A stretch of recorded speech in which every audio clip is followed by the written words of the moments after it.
Là các bạn nhìn này, hôm nay thì chúng ta sẽ đi tiếp với cái công cụ đó là công cụ A. Và với công cụ A thì chúng ta phải suy nghĩ ra là chúng ta sẽ làm được bao nhiêu bố cục và ứng dụng nó ra sao.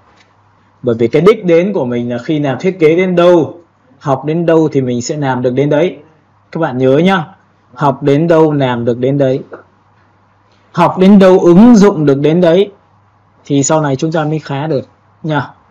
Các bạn nhìn vào đây, lúc này thì thầy sẽ tạo ra một cái khổ giấy mới để nhắc lại cho những cái bạn mà mới, hoặc là những cái bạn mà hôm trước có quên là mình chưa học, thì mình sẽ học lại từ bài 1.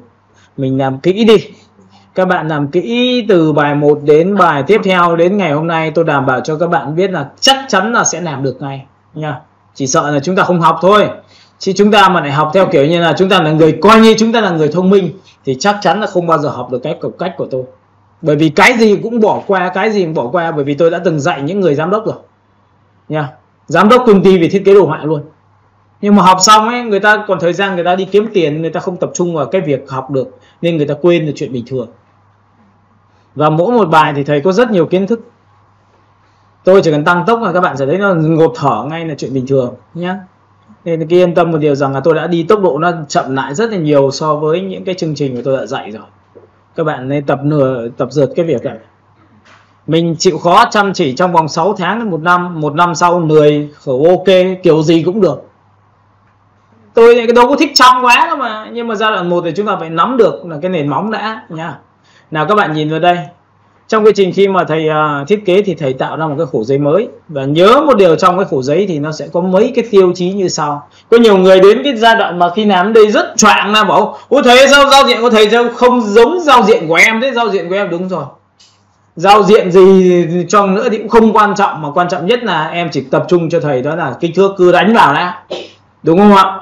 Và đơn vị kích thước chúng ta là gì? Thứ nhất tên file, thứ hai kích thước. Các bạn nhìn không ạ?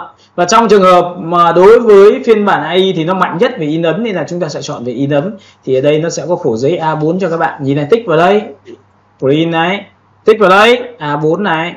Và có nhiều người bảo A4 là bao nhiêu kích thước, thì rất đơn giản, sổ xuống chọn đơn vị là cm. Một chiều là 21 và một chiều là 29.7 cm. Và thế vậy nó bằng bao nhiêu mm? Ồ, cái đây dễ quá, làm sao phải khổ vậy, đúng không ạ? Bản thân mm và cm nó khá là giống nhau, chỉ việc thay đổi một số không thôi. Các bạn có nhìn thấy cái này không ạ? Và cũng không ai đi đố bạn biết là cái chiều 210 mm thì bằng bao nhiêu pixel. Tại sao vậy thế? Có bao giờ công ty người ta đi đố các bạn vậy không? Mà có người thì cứ nghĩ rằng mình nhớ rồi, mình hoành tráng rồi, mình ra mình đố mọi người, chứ thực ra chả đến làm gì cả. Có những người, hồi xưa tôi cho bạn biết là tôi có học sinh vẽ cả một con rồng bằng bọt bia. Em biết bọt bia là khó đúng không? Con rồng đã khó rồi, vẽ một bọt bia nhưng mà sao? Bạn vẽ được không? Vẽ được. Tại sao? Bởi vì là có người thuê bạn mới mất tiền cho bạn, bạn ngồi bạn vẽ. Còn bình thường bảo bạn là vẽ đi con rồng đi, điên, dở hơi, đúng không ạ? Làm gì có chuyện. Các bạn nhớ một điều rằng những thứ tôi có thể làm được nhiều kiểu khác nhau, nhưng khi cái gì mà ứng dụng ra tiền, ứng dụng cho việc đi làm thì tôi sẽ dạy cho các bạn, chứ không bao giờ dạy những thứ mà vô bổ. Các bạn hiểu chưa? Và tất cả trong cái câu chuyện tôi dạy cho các bạn, trong đó nó cả chia sẻ về mặt xử lý kinh nghiệm trong quy trình đi làm, đi xin đi làm ra sao, đi gặp khách hàng ra sao, làm giá ra sao, rồi các bạn cứ xem nha. Ok, các bạn lúc này chọn vào 21, một chiều 29.7 cho tôi. Và lúc này chúng ta sẽ kéo xuống dưới, thì ở đây chúng ta sẽ tính là một trang thôi. Vùng Bleed thì thầy đã giới thiệu rất kỹ rồi. Và tất nhiên chúng ta thiết kế về in ấn thì chúng ta chọn CMYK. Tất nhiên không bao giờ chọn RGB. Hiểu cái này chưa? Ok, và sau khi làm xong thì chúng ta tích vào đây thôi. Hôm trước thì thầy có giới thiệu là cái công cụ A là cái công cụ mà để chúng ta sáng tạo ra những cái bố cục, đúng không ạ? Và tất nhiên chúng ta có thể sáng tạo bằng cách nào? Đây, các bạn nhìn nhá. Và tất nhiên như thầy đã nói với em rồi là trước khi đi đến cái bài này, nó có một cái bài cực kỳ quan trọng, đó là chọn về những cái bố cục màu, đúng không? Thì các bạn nhìn, tôi sẽ chọn cho nó một cái màu. Hôm nay chúng ta sẽ bắt đầu với một ly cà phê. Đấy, cà phê đấy, màu đâu đấy? Thằng Hiếu nó chọn hay thằng Hiếu đang uống cà phê. Rồi, bước 2 các bạn sẽ nhìn này, trong quá trình khi mà vẽ xong, các bạn hãy phóng to bằng Ctrl cộng, Ctrl trừ, Ctrl số 0, đúng không ạ? Đấy, nhắc lại rồi. Và chúng ta nhớ một điều rằng là chúng ta đừng bao giờ nghĩ là ok cái này em làm được, nhưng mà đến bài số 3, số 4 tôi tăng tốc cái thì ok, chắc là trượt lại đằng sau mất. Nhìn chưa? Và bước số 2 của các bạn gì ạ? Đó là chúng ta sẽ tạo ra những cái bố cục rất là đặc biệt. Bố cục của chúng ta với một cái background này tôi có thể được quyền sao? Tôi có thể sáng tạo ra một cái background mới, tích sang đây, giữ phí man, kéo đối tượng sang phải và giữ ship là thẳng hàng, and là copy, ship là thẳng hàng, and ship, copy thẳng hàng kéo sang phải. Các bạn hiểu cái này chưa đã? Rồi, vậy thì với một cái background này thì người ta có thể làm được cái gì? Tất nhiên người ta có thể dùng nền bệt. Nền bệt là chính là nền một màu và bằng phẳng, giống hệt nhau. Còn loại thứ hai sắc độ là gì? Chúng ta phải đi tìm. Và đây là một trong những từ khóa rất là quan trọng đối với các bạn. Đó là tôi chọn là page. Và khi chọn là page xong thì các bạn để ý cho tôi đó là gì? Tôi chọn vào biểu tượng thư viện ảnh. Và trong thư viện ảnh của tôi nó có một cái tên gọi là background. Và trong phần background tôi sẽ có một cái phần là background texture color. Các bạn có thể chọn về hệ màu. Lý do tại sao khi thiết kế người ta không nhất thiết phải làm ra một cái background nó mất công, mà người ta phải đi tìm những cái background phù hợp với ngành nghề. Các bạn phải lên trên Google, gọi là Google dịch, được chưa? Nếu mà chúng ta không biết tiếng Anh, ok, vào trong đó search background dành cho thằng nào. Mỹ phẩm thì search mỹ phẩm. Background dành cho thể thao, chọn thể thao. Background, vậy thì tôi hỏi bạn nhé, một số ngành nghề chúng ta phải chọn background phù hợp không ạ? Nếu chúng ta mà là người lười xem, có người lười xem gì? Lười đi lại, người đi ra siêu thị cầm những cái tờ rơi, tờ gấp của người ta, nhìn những cái poster của người ta, thì tôi nói thật cho bạn biết chắc chắn là phải ngồi tự search thôi còn gì nữa. Và đi tìm những cái background liên quan như thế này. Ví dụ các bạn nhìn này, tôi sẽ chọn một cái nền như thế này. Và đây là cái nền rất là bình thường. Nhìn này, tôi kéo từ trái qua phải với tỷ lệ chiều cao ít nhất phải bằng chiều cao của thiết kế. Và tại sao tôi chọn cái nền này? Bởi vì tôi chọn cái nền này nó có ý nghĩa cho việc làm sao á, nó đã có sắc độ tứ, chuyển từ tím đậm chuyển sang tím nhạt. Thay cho việc mà tôi phải làm sắc độ cho một tấm ảnh thì bây giờ background tôi có sắc độ rồi, đúng không ạ? Vậy thì trong nguyên tắc về thiết kế về nền, cái nền rất quan trọng. Em có thấy là nền nó tôn sản phẩm đấy không ạ? Đúng chưa? Và chúng ta phải học về cách chuyển độ, là chuyển từ 50 đến 30 đến 20 rồi đến 10, đúng không? Để tạo ra sắc độ từ gì? Nền lên đến sản phẩm của chúng ta. Vậy thì thay cho việc đó thì chúng ta sẽ tạo ra sắc độ bằng chính cái tấm ảnh. Vậy thì cái này tốc độ nó sẽ nhanh hơn rất là nhiều, đúng không ạ? Và tất nhiên các bạn lưu ý cho tôi là gì? Chúng ta cho xuống dưới tất cả. Đấy là nguyên tắc nhá. Nguyên tắc để muốn ảnh chui vào hình thì ảnh phải dưới. Ảnh dưới chưa? Đấy, chúng ta đặt từng câu hỏi nhé. Tôi là người mới học, tôi đi chậm, nhưng không đồng nghĩa việc là tôi không vượt bạn nhé. Các bạn nhớ một điều rằng ấy, trong vòng 6 tháng đối với một người chăm chỉ chưa chắc đã thua một người gọi là học nhanh thông minh đâu ạ. Bởi vì các bạn có biết rằng là 90% giá trị của thiên tài là bằng cần cù và chịu khó không? Nào các bạn nhìn vào đây. Lớp trên của các bạn có một anh hồi xưa học trong lớp bình thường, có một bạn giỏi hơn hẳn luôn. Tôi cho đúng trong vòng 2 tháng thôi trở về lớp khác hẳn luôn. Bạn mới tự tin hơn hẳn và làm cái gì cũng không thua kém. Và tự nhiên cái bạn mà đứng đầu ấy, bạn mới thấy ô choáng nhỉ, thế khác biệt nhỉ. Nếu tình hình này mà mình không vào trong cái phòng dự án chắc có lẽ là mình sẽ không bao giờ bằng bạn ấy luôn. Bởi vì sao? Mình học có nguyên tắc là học những người đó là khả năng tốt hơn mình, chứ tội gì đi học những người mà có khả năng yếu hơn mình, đúng không ạ? Nhưng tôi nói cho bạn một cái tâm lý, đó là những người có khả năng tốt thì thường thường không bao giờ nghe những người có khả năng yếu đâu ạ. Rồi các bạn cứ xem mà xem. Bảo ê bạn ơi bạn chỉnh như này nhá, mày có bằng tao đâu mà chỉnh cái gì, đúng không ạ? Nào các bạn nhìn vào đây, chọn số 1 giữ ship, chọn số 2. Trong giá trị khi mà mình làm, mình nghi ngờ là mình đã chọn được nó chưa thì cứ kéo ra đã. Kéo như này là chọn đúng rồi còn gì nữa. Và chúng ta có thể ấn vào Ctrl Z để quay trở lại, đúng không ạ? Các bạn đang học theo phong cách của một người 65 tuổi.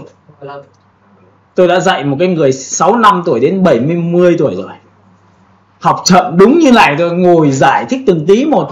Và các bạn biết không, cô là tiến sĩ của trường sân khấu điện ảnh đấy. Và sau đó thì cô mới làm đồ án đồ họa không thua bất cứ ai.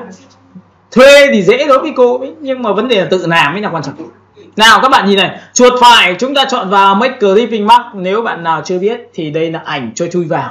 Và cái lệnh này chắc chắn là không trượt được. Có nhiều người ấn vào lệnh là Ctrl số 7, thầy Khánh bảo là Ctrl số 7 rồi nó có chui đâu. Bản thân là bàn phím bị lỗi, làm sao mà chui được, đúng không? Thì không sao, chọn vào đây không trượt được, được chưa? Thứ hai, chọn vào object, chọn vào clipping mark và chọn vào Ctrl số 7 thì ấn vào đây cũng không trượt được, nhưng ấn trên bàn phím thì trượt. Tôi nói luôn cho các bạn luôn. Và các bạn có thấy không ạ? Ngay lập tức chúng ta đã có được biểu tượng như này. Và Ctrl Shift H là gì? Ctrl Shift H là full màn hình để nhìn cho dễ hơn, nhìn dễ chưa? Bởi vì nó có giá trị về tương phản. Vừa rồi tôi vừa ấn vào Ctrl Shift H, các bạn có thấy tương phản giữa sản phẩm tôi đang làm và background không ạ? Rồi tiếp theo này, bảo thế nhưng mà thiết kế em thấy cái background này nó đẹp lắm rồi, nhưng mỗi tội là em muốn màu nó khác đi, có được không hả thầy? Thì tôi dạy cho bạn một chiêu thức, đó là gì? Chúng ta chọn một đối tượng giữ phím Alt kéo sang. Và các bạn nhớ một điều rằng, hoặc nếu không dùng phím Alt kéo sang thì hãy dùng một cái hình chữ nhật và kéo ở đây. Được chưa? Và lúc này tôi dạy cho bạn một chiêu thức là thay đổi màu background như sau. Và đây là tư duy của việc là tại sao chúng ta phải học rất là chắc từ Photoshop. Photoshop chúng ta chắc thì cái gì cũng có thể làm được, bởi vì cái gì cũng có thể biến hóa được, bởi vì nó là phù thủy về biến hình mà, đúng không ạ? Nào các bạn nhìn này, để muốn biến hình một cái background, thay đổi màu background hay là background phù hợp với cái ảnh mà mình đã kiếm được trên mạng, các bạn chắc là bỏ tiền ra mua một cái ảnh chắc là cũng giống tôi thôi, phải đắn đo, đúng không ạ? Nhưng đi search miễn phí thì gọi là vô đối.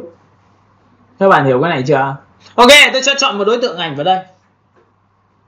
Bước số 2, để muốn thay đổi màu thì các bạn sẽ ấn vào Transparency cho tôi. Transparency đây ạ. Đây là hệ giống hệt như Photoshop, nó chính là trong bảng nơ, nó có bảng hoa chỗ này. Có nhìn không ạ? Những bạn nào học Photoshop chắc rồi thì các bạn hãy nhìn vào đây. Hôm qua thì tôi đã dạy lớp C là Photoshop rồi, và hy vọng rằng cái bài đó các bạn sẽ phải làm nhanh, và sau khi làm nhanh xong thì chúng ta sẽ chuyển hóa thành một cái dạng sản phẩm khác. Bởi vì tôi làm rất là kỳ công trong chuyện đấy mà bằng những công cụ rất là cơ bản, đúng không? Nhiều người khác nhìn vào đấy bảo là ồ trông nó cũng không thường một tí nào cả. Đúng, bởi vì quan trọng là tư duy của bạn đến đâu thôi. Nào các bạn nhìn vào đây, lúc này để muốn thay đổi màu chúng ta sẽ kéo một phát xuống Color. Color hôm qua có dạy không? Hôm qua có dạy Color, hôm nay tôi sẽ dùng Inlose nhắc lại cho Photoshop của các bạn. Nên trình độ Photoshop và Inlose chúng ta làm phải ngang ngửa nhau. Làm mà nó không biết mình đang làm trên chương trình gì thì mới gọi là thành công. Các bạn hiểu cái điều tôi muốn nói chưa? Và tôi tích vào đây, các bạn có nhìn thấy tôi có background màu nâu không em? Hợp lý không? Và sau đó thì các bạn thích màu gì thì có màu đấy. Ồ, hay nhờ. Tự nhiên này có nhiều màu này, background như thế này mà rõ ràng nó chỉ là một màu bệt thôi và chỉ là một tấm ảnh thôi. Nhưng chúng ta biết Photoshop thì chúng ta có thể hòa trộn được. Có nhiều người sau này muốn theo con đường chuyên nghiệp về nhiếp ảnh thì chắc chắn một điều rằng phải nắm rõ cực kỳ về bảng hòa trộn Photoshop của tôi. Các bạn nhớ nhá, bởi vì tôi dạy rất là nhiều cho dân nhiếp ảnh. Trình độ Photoshop có không? Có. Nhưng sao vẫn phải học lại? Vẫn phải học lại, bởi vì tư duy về mỹ thuật, tư duy về kéo màu và tư duy một số thứ thì chúng ta cần phải học lại, bởi vì người ta không được học trong trường chuyên nghiệp về mỹ thuật. Và tất nhiên tôi sẽ mang tất cả những thứ đấy dạy cho các bạn. Hy vọng các bạn sẽ có thời gian gấm với tôi, được chưa? Các bạn nhìn cái này chưa? Và sau đó thì các bạn nhìn này, tôi thay đổi cái nào màu này thì bạn thích thôi, đổi màu gì cũng được nhá. Các bạn nhìn thấy không ạ? Tôi thay đổi màu cho các bạn nhìn thấy chưa? Rõ ràng nó là cái gì? Một màu khác mà mình chỉ cần phủ lên trên đây là ok. Bây giờ có nhiều người bảo thầy ơi, em muốn rằng cái ảnh của em được như này rồi, nhưng em muốn đậm lên một độ được không ạ? Đúng không? Muốn đậm lên một độ đúng không? Để làm sao chúng ta điều chỉnh được cái sắc độ của chúng ta. Vậy thì muốn đậm hay muốn nhạt thì chúng ta việc thứ hai chúng ta phải giữ phím Alt, chúng ta copy được một phiên bản mới. Và phiên bản này thì các bạn hãy dùng cho tôi một chế độ hòa trộn như sau, đó là chọn vào Multiply. Đây là chế độ làm tối màu. Nhưng tối màu từ sắc độ bao nhiêu đến sắc độ bao nhiêu thì chúng ta phải tính. Bao giờ nó Photoshop chạy đến đó tôi sẽ giải thích cho bạn kỹ là tại sao nó tối màu, và tối màu từ sắc độ bao nhiêu đến bao nhiêu, từ 10%, 20%, 30%, 40%, 50% và 60%, chứ không phải là chỉ làm đậm màu đâu ạ. Và tất nhiên ở đây nó có tiêu chí như sau, nó sẽ cộng với lớp màu ở dưới và làm cho đậm màu và tối lên một độ. Và cái này thường thường người ta sẽ dìm sáng để tập trung về phần gì. Vậy thì lúc này các bạn nhìn vào đây, tôi sẽ chọn vào vị trí là multi. Và sau khi multi xong thì vẫn là cái này, nhưng mà đưa lên cái này, các bạn nhìn thấy đậm chưa? Các bạn có nhìn thấy đậm không ạ? Và đây là phương pháp để tôi tạo ra một cái nền màu đậm. Nhưng cái này có đậm quá không các bạn?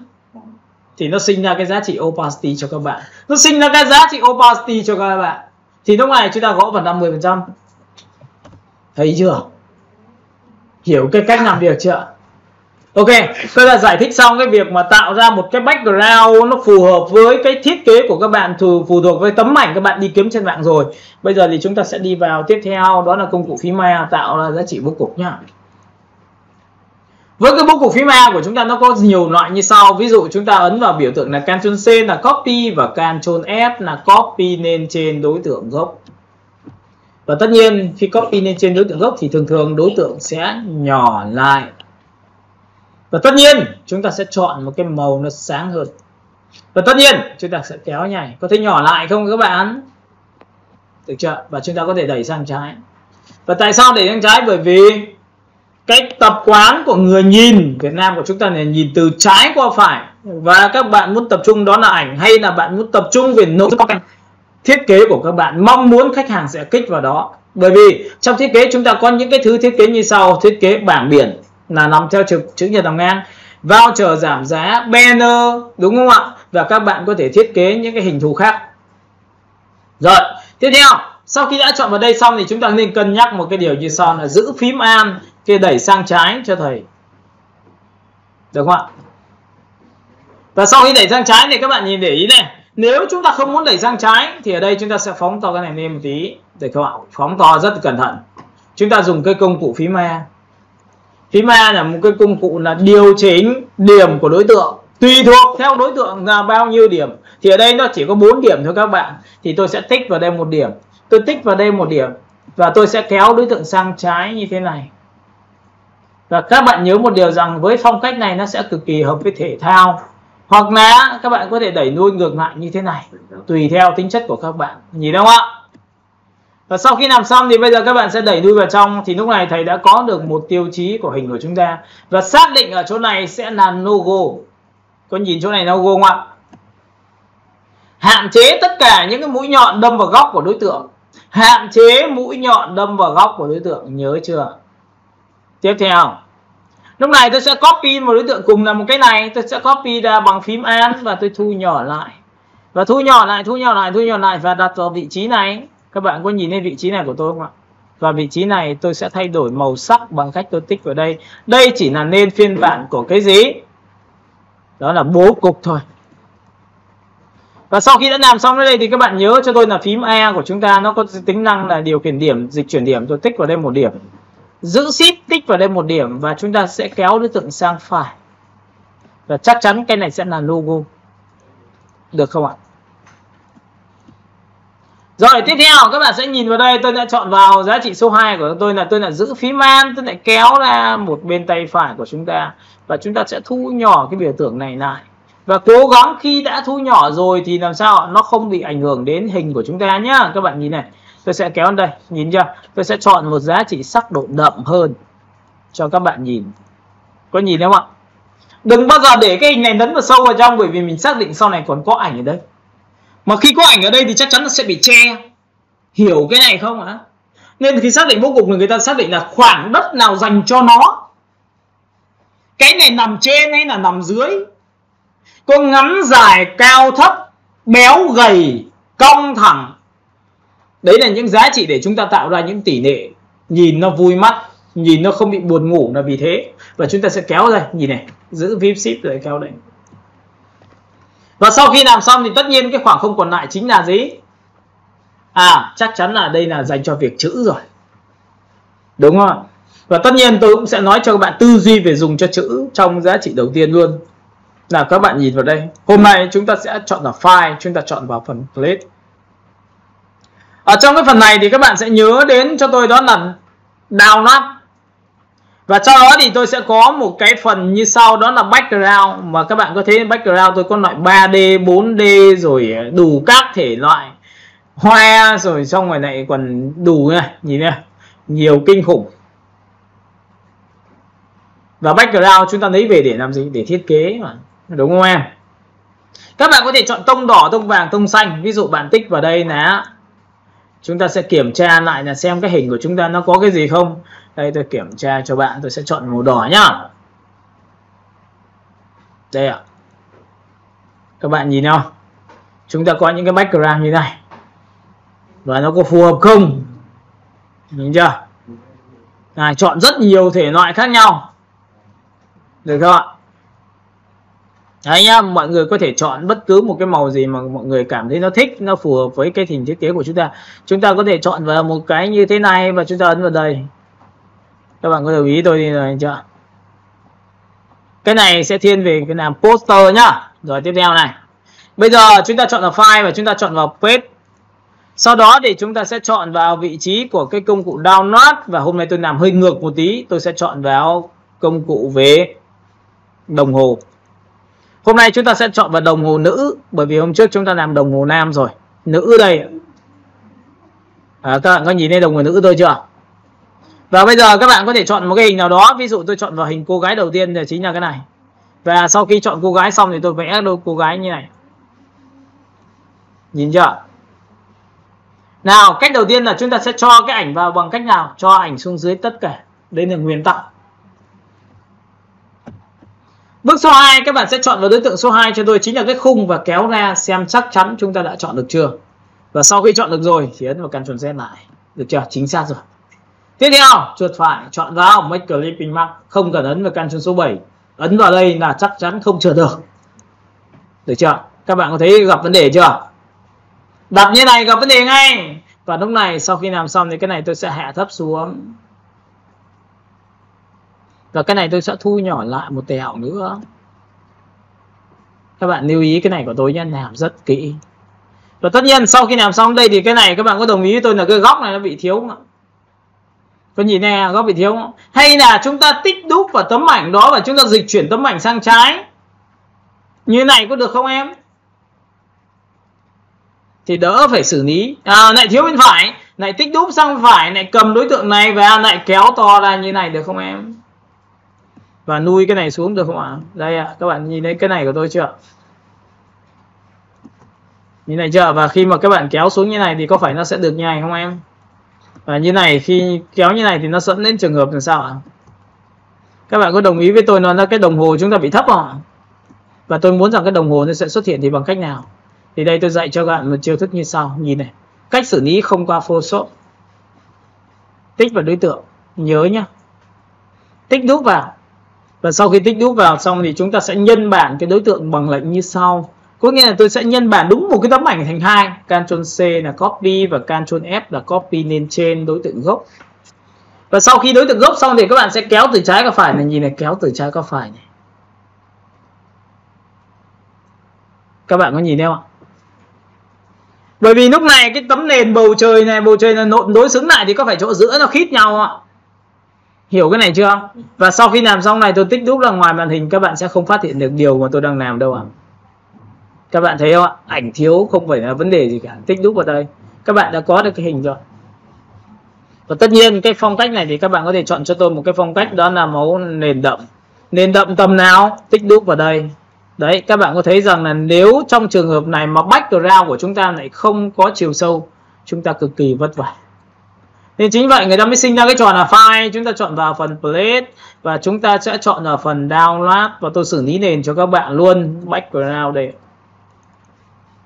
Trong phần background của chúng ta nó có phần texture. Và trong phần này thì nó đã có một cái biểu tượng màu đen ở đây. Để chúng ta kéo xuống nhá. Cái này thì thầy cũng dùng rất là nhiều cho nam giới. Đồng hồ này đồng hồ thể thao nên là thầy cũng dùng. Nhìn này, kéo từ đây đến đây. Có nhìn thấy cái này chưa? Và cái này tôi sẽ lấy khoảng không phía trên.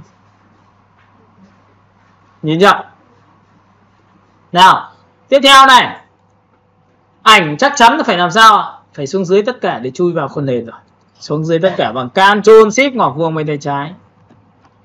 Bước 2, chọn vào đối tượng, chọn đối tượng thứ hai và ấn vào lệnh chuột phải Ctrl số 7 là cái này. Để cho cái ảnh này chui vào cái khung này và phần thừa không nhìn được. Thấy không? Và cùng là một màu đen, nhưng cái màu đen của chúng ta nó vẫn có đủ chiều sâu, là vẫn có sáng tối, vẫn phải có đậm nhạt, vẫn phải có chuyển động. Các bạn nhìn thấy không ạ? Và cái màu này muốn thay đổi thành cái màu da này rất là đơn giản, tôi đã nói rồi. Tôi sẽ làm một cái hình như sau, tôi vẽ một cái hình lên phía trên. Như vừa rồi tôi vừa làm lại cho các bạn, tôi sẽ cầm vào đây, tôi kéo vào đây. Nhìn thấy hình này chưa? Tôi đổ màu trước cho các bạn. Tôi cho xuống dưới bằng Ctrl ngoặc vuông bên tay trái, ngoặc vuông bên tay trái xuống dưới từng cái một, xuống dưới chưa? Đấy, xuống dưới rồi. Và lúc này chúng ta hãy chọn một cái màu tương tự thì ấn vào phím Y ngắn chỉ thẳng vào áo cô gái, thế là lấy được màu xanh trên áo cô gái. Và sau khi lấy màu xanh trên áo cô gái thì hãy chọn vào đối tượng đó, hãy chọn cho tôi màu hòa trộn là color. Thế là chúng ta nhiễm được cái màu đó. Các bạn nhìn này chưa? Thì đây cũng là chất liệu, nhưng chất liệu là lấy từ ảnh. Các bạn nhớ nhá. Rồi, phần thứ hai của chúng ta thì chúng ta sẽ có một cái logo thì chúng ta sẽ kéo xuống đây. Chúng ta sẽ chọn vào page một lần thứ hai, và cái này thì các bạn hãy chọn cho tôi phần gì? Download. Tiếp theo chúng ta sẽ chọn đến phần đồng hồ. Tiếp theo chúng ta sẽ chọn đến cái logo của chúng ta là logo Omega.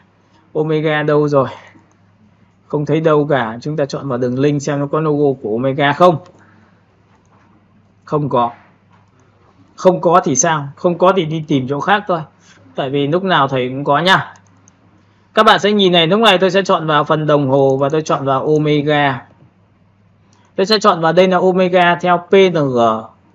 File này là file không có nền nên là các bạn chỉ cần tích vào. Và file ảnh rất là to. Các bạn nhìn thấy to chưa?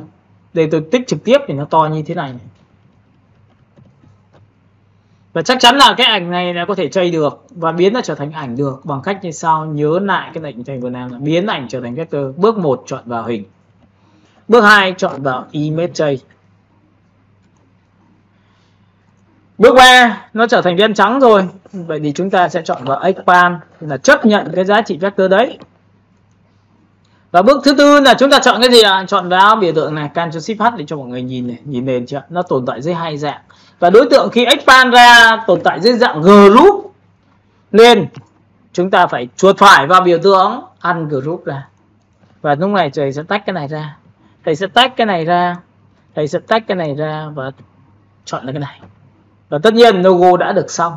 Và logo này phải có một cái màu thì chúng ta sẽ ấn vào Ctrl G. Ctrl G là group lại. Và chúng ta giữ phím Shift để khi kéo này nó đồng dạng. Và tất nhiên kéo vào trong đây. Kéo vào trong đây. Và tránh trường hợp logo sẽ bị méo nhá, các bạn nhớ nhá. Ok, và sau đó thì tôi sẽ làm sao? Tôi thu nhỏ vào đây, tôi kéo vào đây ạ. Ồ, đặt nhảy có được không? Hay là bỏ cái này ra đặt thẳng vào đây có được không?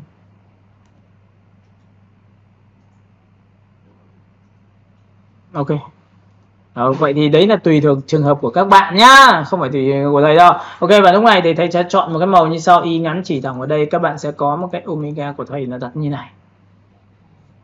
Đặt khá đơn giản như vậy thôi, thế được rồi. Nhưng cái này có nên vứt đi không? Hay là cái này tôi sẽ làm trích đoạn của đồng hồ có được không các bạn? Được không ạ? Hay là chúng ta sẽ chơi một cái trò là cái này nó đảo sang bên tay trái này và cái này sẽ đảo sang bên tay phải như này, có được không em? Và cho cái này lên trên được không em? Chúng ta được quyền đảo mà. Và đảo như thế nó tạo ra bố cục mới thì có phải lưu lại và lần sau dùng cho thằng khác không ạ? Các bạn hiểu cái này của tôi chưa? Và lúc này tôi sẽ làm sao? Tôi sẽ đẩy nuôi cái này ra một tí đây, và cái này tôi sẽ đẩy nuôi ra một tí như này, được không ạ? Và tiếp theo cái điểm kết nối tôi sẽ đặt ở dưới đây. Như này chưa? Hay là đặt cái này thấp xuống như này được không ạ? Được chưa? Rồi, sau khi đã làm xong được tất cả những biểu tượng tôi đẩy nuôi ra đây, và cái này là một hình mới nên chắc chắn là chúng ta lại chọn vào file này, chúng ta lại chọn vào phần plate. Lúc này chúng ta sẽ chọn đến phần download, lúc này chúng ta sẽ chọn lên đồng hồ, và lúc này chúng ta sẽ chọn một cái hình mới của cô gái. Có thể là một cái cô gái nào đó, ví dụ đổ chéo, cái này có rồi, cái này tôi sẽ chọn vào cô gái thứ hai. Trắng, hay là cái này thì cứ phải thử màu nhá, thì nó đẹp thì mình mới cho vào nhá, nhìn thấy chưa? Ở đúng ngoài tôi sẽ kéo vào đây, giữ ship nhá, chưa? Rồi xuống dưới tí nữa, xuống dưới tí nữa. Đấy, rồi bây giờ thì chúng ta sẽ cho ảnh chui vào bằng lệnh như sau. Ảnh phải nằm dưới, Ctrl Shift ngọc vuông tay trái, chọn đối tượng số 2 là màu này và kéo ra xem có đúng không. Và sau khi làm xong, các bạn hãy ấn vào lệnh cho tôi, đó là chuột phải, chọn vào Make Clipping Mask, thì các bạn sẽ nhìn thấy cái ảnh. Và cái ảnh này tôi sẽ tích đúc vào đây, tôi sẽ làm sao có thể copy ra để có được đoạn này không em? Hiểu cái này chưa ạ? Rồi tôi sẽ dạy cho các bạn cách xử lý số 2, nhìn này. Để muốn xử lý số 2 cho chúng ta sẽ chọn và chui vào cái khung nhá, nhìn này, chui vào cái khung. Và chui vào cái khung xong rồi thì bây giờ chúng ta phải vẽ ra một tấm hình ở chỗ góc này. Nhìn thấy cái này của tôi chưa? Và cái hình này đang là có màu không em? Không có màu, làm gì có màu, làm gì có viền. Hãy chọn cái màu tương thích với cái mặt biển y ngắn, bởi vì chọn đúng cái màu chỗ này. Nhìn chỗ này của thầy chưa? Ok. Và tiếp theo thầy sẽ cầm thầy kéo nuôi ra đây, thầy kéo nuôi ra đây, và các bạn biết là phím A của chúng ta có tác dụng đúng không ạ? Chúng ta dùng phím A và chúng ta tích vào đây. Ở đây là cấp độ, chúng ta có thể được như này không em? Có thể được như này không em? Và sau khi đã làm xong được cái miếng này, tôi dạy cho bạn một chiêu thức rất là quan trọng, đó là gì? Cách làm nhòe đối tượng. Các bạn có thấy cứng không? Các bạn có thấy là cái này nó cứng không ạ? Vậy bây giờ chúng ta làm nhòe bằng cái nào? Thì tư duy của việc làm nhòe là bước 1 là chọn vào hình, bước 2 chọn vào effect, bước 3 chọn vào gì? Blur, bước 4 chọn vào Gaussian Blur. Cái này tư duy của Photoshop. Và sau khi chọn vào đây xong thì các bạn sẽ nhìn thấy một cái điều xảy ra, đó là gì? Thầy Khánh làm như này. Có nhìn thấy nhòe không ạ? Nhòe đó để làm gì? Để che giấu một sự thật ở góc đấy đang thiếu. Các bạn hiểu cái này của tôi chưa? Ok, nhìn này, đẩy lên cao hay xuống thấp này, nhìn thấy chưa? Nữa này. Ok, đã xong. Nhìn thấy chỗ này bị vệt chưa? Nhìn này, tích đúc vào đây, tích đúc vào đây, nhìn chưa? Thế là chúng ta đã có cái góc này rồi. Chúng ta đã có cô gái rồi. Chúng ta đã có cái này rồi. Vậy thì chúng ta sẽ chọn file, chúng ta chọn vào phấn, plate, tiếp theo phần cuối cùng. Và cái này chắc chắn là bạn sẽ chọn cho tôi một cái mặt đồng hồ. Chúng ta hãy chọn một cái mặt đồng hồ như thế này. Và chúng ta phóng to như thế này. Và đồng hồ này nếu là PNG thì một là bạn có thể để bên ngoài. Có được không ạ? Hai là các bạn sẽ cho chui vào được không ạ? Được chưa? Thì các bạn để ý cho tôi nhé. Ví dụ cái PNG này người ta cắt sẵn rồi thì mình chỉ việc để bên ngoài như này là được rồi. Và cái nền này của các bạn, bạn chọn cái gì? Ví dụ tôi tích vào đây. Nhìn này, chọn khó nhỉ? Chọn thằng làm sao được thằng dưới bây giờ? Thì người ta mới sinh ra một cái trò như sau, đó là cách khóa đối tượng. Các bạn có thể ghi cách khóa đối tượng bằng lệnh như sau. Cách khóa đối tượng. Dạy thôi, xong rồi thì tí nữa lại cho chui vào mà. Em hiểu chưa? Bởi vì chúng ta đang học về cách cho ảnh chui vào. Thì nhìn nhá, cách khóa đối tượng, bước 1 chọn vào hình, chọn vào đúng hình. Bước 2 chọn vào cái gì? Chúng ta chọn vào biểu tượng object. Tiếp theo các bạn sẽ chọn vào lock và chúng ta chọn vào Ctrl số 2, chính là khóa đối tượng lại. Và khóa đối tượng lại thì chúng ta chọn vào đối tượng dưới có dễ không ạ? Trên khóa rồi thì dưới có khóa đâu. Nào ấn vào đây nhá, Ctrl số 2. Và nhớ một điều rằng Ctrl số 2 cũng giống như Ctrl 7, nhiều lúc lệnh chúng ta ấn là không có nhận thì chúng ta ấn vào đây. Và các bạn sẽ nhìn thấy này, nhìn này, tôi sẽ chọn thằng dưới rất dễ dàng. Và thằng này tôi sẽ chọn vào y ngắn, tôi chỉ vào đây là lấy một cái màu nâu đậm hay là lấy một cái màu xanh đậm như thế này. Các bạn có nhìn thấy màu gì chưa? Tôi lấy từ màu của đồng hồ luôn. Thì như thế này nó rất là dễ đẹp.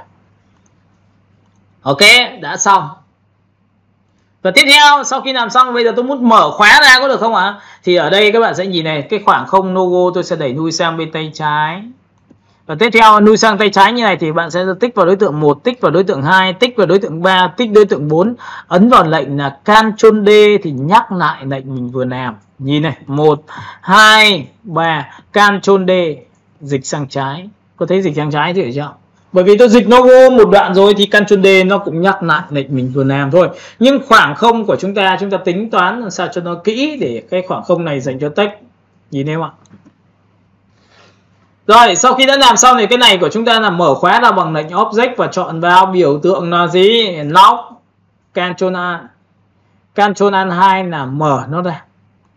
Và sau khi mở ra thì các bạn sẽ nhìn thấy tôi sẽ đẩy đối tượng sang trái như này, đúng không ạ? Thêm một lần xử lý nữa chúng ta sẽ có một cái cấp độ, đó là gì? Chúng ta chọn đối tượng. Nhìn chọn đối tượng chưa? Để muốn tạo ra một cái giá trị hiện thực là đối tượng này nó giống như là các bạn đi mua đồng hồ, nó nằm trên một cái bao bằng vải, trông nó mềm mại, thì người ta bằng cách nào? Người ta sẽ chọn vào biểu tượng như sau, effect. Chúng ta sẽ chọn vào style và chúng ta chọn vào drop shadow. Drop shadow là tạo bóng. Và đây nó chỉ là tiểu tiết để phù hợp với cái thiết kế lần này khi dùng công cụ Figma thôi. Nên các bạn phải nhớ cho tôi tạo bóng ở đâu, làm nhòe ở đâu. Đúng không ạ? Effect có hết. Tích vào đây, drop shadow. Và sau khi drop shadow thì các bạn có nhìn thấy chỗ này có bóng không? Tất nhiên cái sự ghép của bạn nó trông chuyên nghiệp hơn hẳn so với cái việc mà bạn không có bóng. Và bóng có đúng hay không lại là câu chuyện khác nữa nhá. Chúng ta không xét đến đoạn đó. Nhưng các bạn nhìn này, đây là xô lệch của bóng. Sang trái, sang phải tùy thuộc vào cái này. Còn cái này là độ nhòe của bóng và đây là độ opacity của bóng. Vậy thì chúng ta chưa biết thì chúng ta có thể thử trải nghiệm cầm ấy, kéo lên trên. Hoặc là các bạn có thể gõ vào đây cho tôi về không nhá. Enter như này thì có phải nó sẽ về chính giữa. Nhìn chưa? Ok, em muốn tìm lại có được không ạ? Nhìn này, Ctrl Z lại. Nhìn nhá. Effect chọn vào Style, chọn vào Drop Shadow thì có bóng rồi. Đây, bằng không. Tiếp theo, cái này là bóng xuống dưới. Cái này là sang trái, sang phải, cái này xuống dưới. Vậy thì chúng ta có thể cho lên trên bằng cách tích vào đây này. Nó cũng lên trên này, xuống dưới này. Nhìn thấy chưa? Xuống dưới, lên trên. Thấy chưa? Nhìn này chưa? Và sau khi cái bóng nó đủ độ đậm rồi thì ở đây chính là độ opacity. Nếu đậm như này được rồi thì dừng lại. Còn nếu cảm thấy chưa đậm, tăng độ đậm lên 100%. Và tôi khuyên các bạn hãy dùng cho tôi một cái màu bóng, đó là màu của cái gì? Màu xanh. Nó sẽ tốt hơn là màu đen. Và nhớ một điều, tại sao dùng multi? Bởi vì nó cộng với lớp ảnh dưới làm cho đậm màu, nó không bị chết màu. Nhớ chưa? Ấn ok. Không chưa? Rồi, để muốn làm cho nó quý lên, người ta làm cách nào? Nào, khóa lệnh bằng lệnh gì? Chọn vào đây, Ctrl số 2 là khóa lại. Tích vào đây, làm sao ạ? Công cụ Figma chúng ta đã được học rồi. Figma đâu? Đây. Tính năng đâu? Đây. Chọn 1, chọn 2. Chúng ta có thể vo góc lại được không? Hiểu chưa? Cho nó mềm mại hơn, cho nó chuyên nghiệp hơn. Và tất nhiên thu nhỏ lại để làm cho nó đẹp. Nhìn tiếp theo này. Trong quy trình khi vo góc thì thầy đã thấy một số bài ở trong lớp của chúng ta gặp vấn đề như sau. Thì các bạn sẽ chọn cho tôi một cái biểu tượng là Edit. Chúng ta chọn vào Preset và chúng ta chọn vào Ctrl K. Nhớ Ctrl K cho này chưa? Và trong cái phần Ctrl K thì ở đây nó có một cái biểu tượng đây. Các bạn có nhìn cái này không? Hai cái này chúng ta phải tích vào. Nha, các bạn nhìn này. Ví dụ thầy vẽ ra một biểu tượng. Sau đó thầy ấn Shift X và lúc này thầy vo góc nhé. Thầy vo góc cho các bạn xem này. Nó vo góc tầm này đẹp đúng không? Nhưng bây giờ thầy vo góc tiếp theo. Đây thầy vo góc ít thôi. Vo góc ít như này cho dễ nhìn. Đây chọn là chuột phải kéo ở đây, kéo ở đây. Dùng Figma. Nhìn nhá, dùng Figma và cầm này kéo ở đây, giữ Shift thầy kéo. Đấy, như này. Thì bình thường sau khi làm xong bạn hãy là đưa vào hoặc là thu nhỏ cả thiết kế thì bạn nhìn này, thu nhỏ này, giữ Shift này, kéo ở đây. Các bạn có thấy tự nhiên cái vo góc này nó to đùng đâu? Nó không đồng dạng với cái hình vừa rồi mà mình đang làm á. Nhìn này chưa? Và tiếp theo nhá, nhìn này, cùng là cái hình này, nét này. Khi thu nhỏ như này thì bỗng nhiên cái nét to đùng. Nếu cái này thì nét lại to đùng này. Nó không đi theo tỷ lệ của cái hình khi chúng ta kéo. Nên chính vì vậy trong quy trình khi dùng nét và dùng hình, các bạn hãy chọn chỗ này cho thầy. Đó là Ctrl K. Ctrl K ấn xong hai biểu tượng như này. Phóng to thu nhỏ theo đồng dạng với cái nét. Và phóng to thu nhỏ độ cong của cái hình mà chúng ta đã chọn. Vậy thì sau khi làm xong như này thì các bạn có thể thu nhỏ phóng to một cách rất dễ dàng. Nhìn thấy không ạ? Vẫn thế. Và phóng to ra vẫn thế. Nhìn thấy góc này chưa? Nhá, nên là cái này các bạn lưu ý lại cho tôi, bởi vì tôi thấy rất nhiều bạn là vo góc rất là quá độ. Tiếp theo, với cái hình này các bạn sẽ làm cho tôi một cái thuộc tính như sau. Đó là gì? Chúng ta sẽ ấn vào biểu tượng là Ctrl C, Ctrl F, Ctrl C, Ctrl B. Và chúng ta giữ phím Alt và chúng ta ra góc như này. Và sau khi ra góc như này, người ta có hai tiêu chí, tôi sẽ chọn cho bạn cái màu. Nhìn màu chưa? Nếu làm màu như này thì bình thường, nhưng muốn làm màu theo kim loại thì chúng ta sẽ phải có một cái thư viện rất là quan trọng. Đó là thư viện gradient màu đồng. Các bạn có thể lên trên mạng search một cái từ khóa, lấy cho tôi là có luôn. Nhìn lên chỗ này chưa? Từ khóa này. Tôi sẽ gửi cho bạn cái này. Tất nhiên sau khi học đến bài này thì chúng ta sẽ làm sao được gửi. Và sau này tôi sẽ dạy cho bạn bài này tự làm. Đầu tiên phải lấy của thằng khác dùng, nhưng về sau là cái của mình dùng chứ. Các bạn đồng ý không ạ? Và làm thiết kế người ta có cần nhanh không em? Nhanh. Mà bây giờ bảo thôi cứ để em tự làm thôi, nhưng mà hết ngày rồi em ạ. Tính sao? Ok, các bạn nhìn vào đây, tích đúc vào đây là biểu tượng của gradient thư viện. Và trong cái phần gradient thư viện này thì bạn sẽ tích đúc cho tôi này, nhìn này. Không biết. Ok, chết rồi. Virus của chúng ta đã ăn rồi. Chúng ta sẽ chọn một cái biểu tượng là thầy sẽ ấn vào Ctrl đây nhá. Các bạn có thể lên trên mạng search một cái gradient này của thầy, nhìn chưa? Không, nhưng phải có sẵn thì là chúng ta sẽ dễ dàng hơn cho em thôi, nhìn chưa? Có sẵn nhá.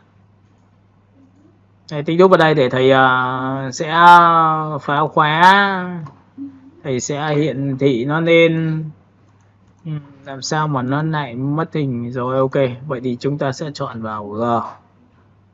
Đây, file này của chúng ta tích đúc vào, chúng ta sẽ open with và chúng ta sẽ bật trên phần mềm đây, phần mềm này nhá. Chúng ta sẽ ấn vào đây Ctrl C, thầy sẽ bật cái file đó bằng file, chọn vào Ctrl O. Chúng ta sẽ đi đến cái phần download của nó, nhìn này chưa, thầy tích vào đây. Không biết cái file này có bật không, nhìn chưa, có nhìn thấy cái này không ạ? Và với một cái gradient như này là có sẵn rồi thì bạn hãy chọn cho nó, bởi vì đây là file. Bạn tích vào đây, bạn thích cái gradient này thì bạn chọn nó. Bạn thích gradient này bạn chọn nó, nhìn này, thầy chọn nhá, Ctrl C, chọn thư viện gradient. Bước 2 sang bên này là Ctrl V, thì các bạn có nhìn thấy cái miếng gradient của thầy không ạ? Đây là có sẵn nhá. Và lúc này để muốn chuyên nghiệp chúng ta hãy chọn vào map của đối tượng, chính là cái miếng này này. Hãy chọn phím Y ngắn để copy hiệu ứng gradient, tích vào đây một cái. Thì ngay lập tức cái gradient của trên của các bạn nó trở thành cái này. Nhìn này chưa? Nó sẽ chuyên nghiệp ngay.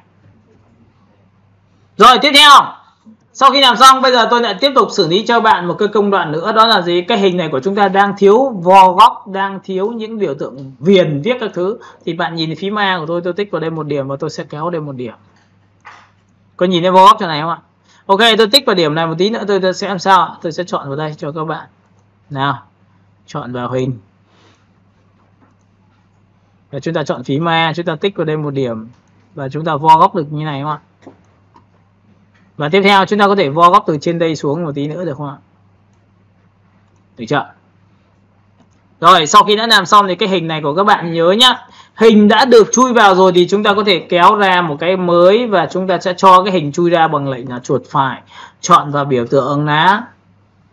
Chọn chui vào rồi thì ấn vào lệnh là Alt Ctrl 7 thì lại chui ra. Và sau khi chui ra nó có hai hình, bởi vì lúc này vừa rồi thầy vừa copy ở trên, copy vứt đi những cái khung này. Và tất nhiên cái khung cuối cùng thì không có màu, nhưng các bạn quét qua nó đã có. Chúng ta hãy chọn một cái màu. Và lúc này cũng tương tự như vậy, hãy chọn vào đây và dùng phím Y ngắn và chỉ thẳng vào đây để lấy được cái hiệu ứng của gradient. Nhìn này chưa? Với cái biểu tượng này các bạn sẽ kéo vào đây cho tôi, kéo vào đây cho tôi ạ. Nhìn này chưa? Và hãy cho nó xuống dưới một tí bằng Ctrl ngoặc vuông bên tay trái. Các bạn có thể đẩy lui vào trong. Được không ạ? Hiểu cái này chưa? Chúng ta đã có được miếng hình tiếp theo. Tiếp theo, cái này của chúng ta có làm được không? Chúng ta lại tiếp tục chọn vào biểu tượng làm sao, lại copy đến bên cạnh. Lại chuột phải chọn vào biểu tượng lá, đưa nó ra. Và sau khi đưa nó ra thì ở đây nó có hai miếng, thì miếng số 1 tôi sẽ vứt đi. Ungroup nhá. Nhìn này. Đối tượng sau khi đã được chui ra, chúng ta sẽ chọn vào vị trí số 1 xóa đi, vị trí số 2 xóa đi và vị trí số 3 chính là hình. Và hình này lúc này các bạn dùng phím Y ngắn và chỉ thẳng vào đây để lấy được gradient. Và trong phần gradient này bạn hãy đặt đúng vào vị trí cho tôi. Cái này các bạn hãy cho xuống dưới bằng lệnh là Ctrl ngoặc vuông bên tay trái và phóng to cái vị trí này ra. Nhìn không ạ? Và lúc này chúng ta có thể đẩy đối tượng này vào trong bằng cách là ấn vào đây một tí để tạo ra một cái khe giữa các đối tượng, nhìn ra ngoài không ạ? Sau khi đã làm xong được cái đối tượng xong thì các bạn có thể tạo ra sự nhấn nhé bằng cái copy miếng hình này, nhìn thấy miếng hình chưa? Thu nhỏ lại. Thu nhỏ lại để làm gì? Mình có thể đặt vào các vị trí như thế này. Có thể nhỏ hơn được không ạ? Phóng to một tí và chúng ta sẽ thu nhỏ như này được không ạ? Với cái biểu tượng này, cái vo góc nó đang hơi ít, tôi có thể chọn phím A, tôi sẽ tích vào đây một điểm, giữ shift tôi tích vào đây một điểm và tôi sẽ cầm tôi kéo đây. Các bạn có thấy không? Nó sẽ vo góc nó tốt hơn. Một cái miếng nhỏ phải phóng to lên. Và sau khi đã có miếng nhỏ đây, tôi có thể đặt là một là vị trí này, hai là bắt đầu tôi sẽ đặt ở những vị trí đây, tôi sẽ nối được điểm này. Thế là các bạn đã nhìn thấy cái hình của tôi rồi. Với cái hình này các bạn có nhìn thấy không ạ? Tôi sẽ thay đổi màu nó, ví dụ tôi thiên về màu vàng thì sao? Ví dụ tôi có thể đây chọn màu này và màu này tôi dùng phím Y ngắn và tôi tích vào đây được không ạ? Thử thôi. Và sau khi tích xong thì các bạn sẽ chọn vào đối tượng này, hãy dùng cái giá trị hòa trộn đó là color. Và color nha thì các bạn sẽ cầm đối tượng này tôi đẩy lên đây. Các bạn có nhìn thấy cái màu background thôi chưa? Nó cũng đã đổi màu là đậm nhạt này. Và lúc này chúng ta đã lấy được, và logo chúng ta có thể lấy được cái này không? Ok, chúng ta tích vào đây và dùng phím Y ngắn chỉ thẳng vào đây và tôi cũng có logo chuyển màu bằng kim loại, đúng không ạ? Rồi tiếp theo, sau khi đã làm xong thì bây giờ việc text của các bạn bên tay trái thì các bạn nhìn này, ở đây chúng ta sẽ chọn những cái text như sau. Chúng ta ấn vào Ctrl O. Chúng ta sẽ bật đến một cái file của chúng ta, đó là file về phông chữ và thầy đã gửi cho các bạn cái phông này rồi. Chúng ta chỉ việc bật lên thôi. Và bật lên thì chúng ta sẽ tìm những cái cụm chữ chúng ta thiết kế, ví dụ thường đây ạ. Làm cho nam giới, các bạn có thể là làm cho nữ giới thì đây là những cái phông dành cho nữ giới như hôm trước chúng ta làm. Và theo phong cách bình thường thì chúng ta hãy chọn những phong cách đầu tiên như này, nhìn chưa? Ok, và chọn một cái phông chữ nào đó và tất nhiên phải có nội dung. Và nội dung thầy yêu cầu là không nhất thiết phải đánh là có dấu. Bởi vì giai đoạn 1 đây là phông chữ của nước ngoài, không hỗ trợ tiếng Việt, nên sau này chúng ta học chế dấu, vẽ dấu thêm, chứ không bao giờ có dấu được. Nên là bạn nhìn này, copy tên phông, Ctrl C. Nhìn copy tên phông chưa? Sau đó sang file thiết kế của chúng ta làm gì? Chúng ta dùng text và chúng ta vẽ ra. Và sau khi vẽ ra thì cái màu này của chúng ta đang gặp vấn đề như sau, thì tôi sẽ chọn cho nó một cái màu ghi sáng để cho các bạn dễ nhìn. Nhưng cái này thì bắt đầu tôi chọn tên phông, tôi paste vào đây, Ctrl V. Nhìn tên phông chưa? Và lúc ngoài chúng ta chọn vào đây là phông chữ chúng ta đã có.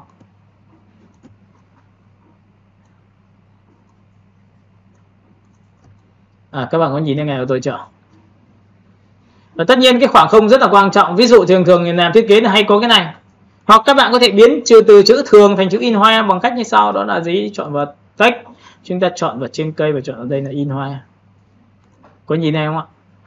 Và nhớ một điều rằng phông chữ đánh ra thì ở đây nó sẽ có tiêu chí là giảm 50%, 60% thì các bạn có thể tích vào điểm này. Thì thường người ta hay có một nguyên tắc như sau, đó là phông chữ sẽ là giá trị tương phản giữa có chân và không chân. Nên phông thứ hai các bạn có thể chọn một cái phông chữ như sau, đó là UTM. UTM. Đây là phông không chân. Còn đây là phông có chân. Và phông không chân này thì các bạn sẽ có thể là gì? Trừ. Các bạn có thể ghi một dấu trừ khoảng 50%. Được chưa? Hoặc các bạn có thể ghi một cái từ nào đó giảm giá.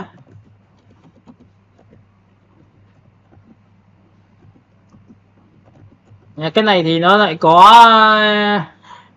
cái phông chữ như này nhé, các bạn nhìn thấy không ạ? Nhìn này chưa?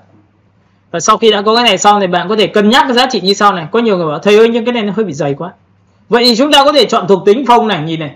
Trong một số phông chữ nó có thuộc tính. Thuộc tính là gì? Có bụng đậm, có nghiêng và có nét mảnh. Nhìn thấy nét mảnh chưa? Nên chúng ta có thể được quyền dùng cái này. Nhìn này chưa? Và sau khi nhìn này thì tôi sẽ đẩy xuống bằng làm sao chiều cao của cái này sang bên tay trái và cái này nuôi xuống một tí nữa để làm sao nó cân đối ở giữa cho tôi. Và cái hình này các bạn để ý cho tôi này. Thế vậy có cách nào để cho cái phông này nó dày lên một tí không ạ? Thì các bạn có để ý cho là đây là cái mã màu của chúng ta đúng không? Nhìn thấy mã màu này chưa? Mã màu của cái phông chữ chưa? Là chính là này, Ctrl C. Tại sao Ctrl C? Bởi vì lúc này thầy Khánh quyết định dùng một cái biểu tượng liên quan đến nét. Các bạn nhìn thấy tôi chọn số 2. Các bạn nhìn số 2 của tôi này, cái nét nó che phủ của cái hình nhá. Nhưng cái nét của tôi đang là màu đen mà tôi tích vào cái nét đó và tôi paste cái mã màu từ trên màu xuống, ấn vào đây thì các bạn có nhìn thấy cái nét tôi dày chưa? Thì lúc này cái nét chúng ta thích dùng bao nhiêu đấy là việc của chúng ta. 1 được không ạ? Hay là giảm đi 75 được không ạ? Và chúng ta có thể giảm đi là số bao nhiêu? 0.5 được không ạ? Các bạn thấy không? Nó vẫn có đủ độ dày nhưng lại không quá dày như đoạn đầu nhé, cùng là phông chữ. Và lúc này sau khi đã làm xong đây thì các bạn nên cân nhắc cho tôi đặt vào giữa chính xác khoảng không. Ở dưới này nếu mà là website thì người ta sẽ có nút gì? Mua ngay. Và tất nhiên là nút mua ngay người ta làm một cách gì? Người ta sẽ chọn và vẽ một cái hình như thế này. Và cái khoảng không này thì chắc chắn là các bạn sẽ dùng vo góc này rồi. Nhìn nhá. Và cái này các bạn có thể chọn cho tôi một cái màu như sau, đó là chọn vào phím y ngắn lấy màu xanh. Và tất nhiên sau khi có màu xanh xong thì bạn hãy ấn vào cho tôi biểu tượng như sau là Ctrl C và Ctrl B. Viết Ctrl C Ctrl B không ạ? Xuống dưới. Và sau khi chọn xong thì thầy sẽ làm sao phóng to lên như này được không? Dùng phím y ngắn chỉ thẳng vào đây để lấy được vị trí. Có nhìn cái này chưa? Ok, nhìn này. Không dùng cái này cũng được, nhìn nhá. Nhìn này, tôi sẽ chọn một cái màu này, sau đó tôi ấn vào Ctrl C và Ctrl F thì có phải tôi có được cái này không? Tôi dùng phím y ngắn tôi chỉ lấy từ màu gradient. Thì có phải màu gradient đang là màu đối tượng và nét của chúng ta là không có gì không ạ? Chúng ta đảo nhì chiều cho nhau được không ạ? Bằng công cụ Shift X. Chắc nhớ Shift X chứ. Với Shift X các bạn sẽ cầm cái đối tượng này, bạn đẩy lên đây cho tôi phát thì tự khắc chúng ta ra được biểu tượng hình. Nhìn này chưa? Và cuối cùng chúng ta sẽ đặt một cái từ mua ngay.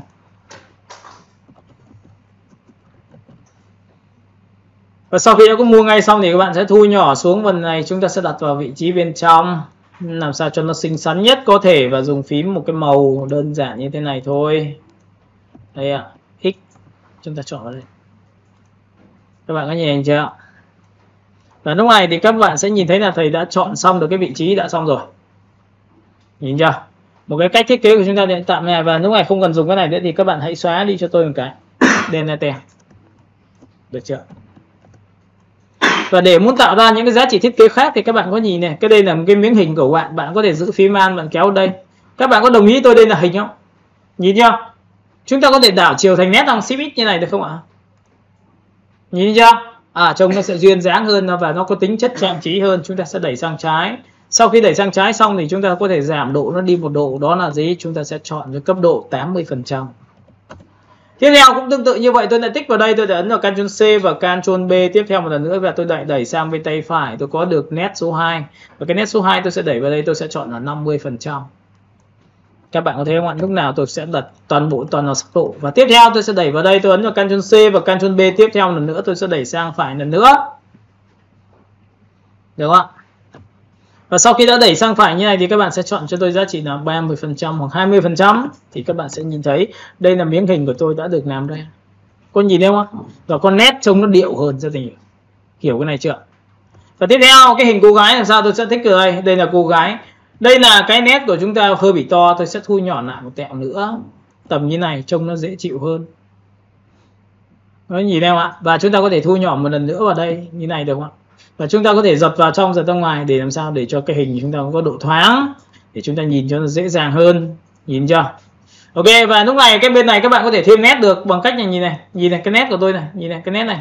Các bạn có thể giữ phím Alt bạn đẩy sang bên tay trái này thì có phải lộ sang bên tay trái như thế này không ạ? Nhìn này chưa? Và cũng tương tự như vậy, lại ấn vào đây, lại ấn vào Ctrl C và Ctrl B lại đẩy sang bên tay trái thêm một độ nữa. Và cái này thì thầy sẽ để là 50%. Đoạn này để ý nhé, đoạn này không quản lý được đối tượng thì chúng ta không làm được đâu. Ctrl C và Ctrl B tiếp theo một lần nữa thì các bạn sẽ đẩy vào đây cho tôi. Được không ạ? Và tất nhiên cái này các bạn sẽ gõ cho tôi giá trị là 30% thì các bạn sẽ nhìn thấy cái hình bắt đầu chúng ta thiết kế có tính trang trí hơn rất là nhiều. Rồi, bây giờ tiếp theo này. Các bạn có đồng ý với tôi vừa rồi là cái này của chúng ta nếu mà đặt trên nền này chỗ này nó khó nhìn không? Nó bị tranh chấp giữa cái nền ở dưới đúng không ạ? Thì người ta mới sinh ra cái trò tiếp theo này, nhìn này. Có phải đây là cái nền mà vừa rồi chúng ta làm ạ? Chúng ta ấn vào Ctrl C và Ctrl gì? Ctrl F là nhân đôi. Nhìn nhân đôi chưa? Cái này muốn đậm đi thì có phải các bạn vừa rồi tôi đã dạy cho bạn là hòa trộn là multi đúng không? Thử chọn multi xem nó đậm không? Nhìn thấy đậm hơn chưa? Đậm hơn rồi này. Nhìn chưa? Còn nếu không thì bạn bắt buộc phải xử lý cho tôi bằng cách như sau là hãy chọn đối tượng đó, hãy chọn vào Effect, hãy chọn vào Style và chọn vào Drop Shadow. Đây là một trong nguyên tắc là đặt chữ trên hình ảnh con nền background là ảnh nhá. Mà có nhiều đối tượng tranh chất thì bắt buộc phải dùng bóng hay là dùng viền. Thì các bạn sẽ chọn vào đây Drop Shadow. Và lúc này Drop Shadow thì tôi sẽ gõ về đây toàn bộ là 0. Và tiếp theo cái màu cái này thì tôi sẽ chọn cho nó 100. 100 là độ đậm. Và tiếp theo cái này thì của tôi này sẽ chọn là một cái màu đó là màu nâu đậm. Các bạn có nhìn này chưa? Nhìn này trước sau này, trước này. Và độ nhòe của độ đậm này tôi sẽ lăn chuột xuống. Đây, 0.1. Nếu bạn cảm thấy mà nó chưa đủ độ về độ đậm, hãy nhân bản cái này lên làm 2 cho tôi. Nhìn nhá. Đây là một chữ này, Ctrl C, Ctrl F này độ nữa này, Ctrl C, Ctrl F này thêm nữa thì có phải nó sẽ đậm không ạ? Nhìn được chữ chưa? Nhìn nhá. Đoạn này thầy kéo ra cho các bạn xem này, ở đây có 3 lớp. Ở đây các bạn có nhìn thấy có 3 lớp ạ. Nhưng cái 3 lớp này nó tăng độ gì? Độ bóng của nó lên, bởi vì cái bóng của mình chỉ làm được độ đậm đến đấy thôi, nhưng mình muốn tăng đậm nữa thì mình phải nhân bản. Hiểu cái này không? Thì bây giờ cái này nó mới được ra được nha. Thì đấy là một trong những cách mà các bạn dùng đây. Và lúc này tôi đã làm xong được cái phiên bản đầu tiên cho các bạn. Phiên bản số 2 các bạn sẽ làm gì? Chúng ta giữ phím man, chúng ta copy xuống đây. Chúng ta sẽ sáng tạo với bố cục phím man. Chúng ta chọn bản low mờ. Cái này các bạn hãy chọn cho tôi một cái màu đỏ nhá. Đỏ đậm nhá. Được chưa? Tiếp theo này, cái hình của chúng ta đã được học rồi. Chúng ta có thể vẽ ra một đối tượng như thế này. Và sau khi vẽ xong thì các bạn hãy chọn cho tôi một cái màu. Và phím A của chúng ta nó có tính năng gì? Vò góc đúng không? À không, chúng ta sẽ làm như này. Chúng ta sẽ copy cái hình này sang bên tay trái. Và trong quá trình khi copy thì các bạn để ý cho thầy mấy cái việc như sau. Đó là khoảng cách giữa các ô này phải làm sao? Phải cực kỳ bé. Bé như này này. Chỉ nắm gì ạ? Và sau khi làm xong ấn vào Ctrl D, Ctrl D, Ctrl D thì nhắc lại mình vừa làm. Sau khi làm xong thì chúng ta quét qua toàn bộ phần dưới.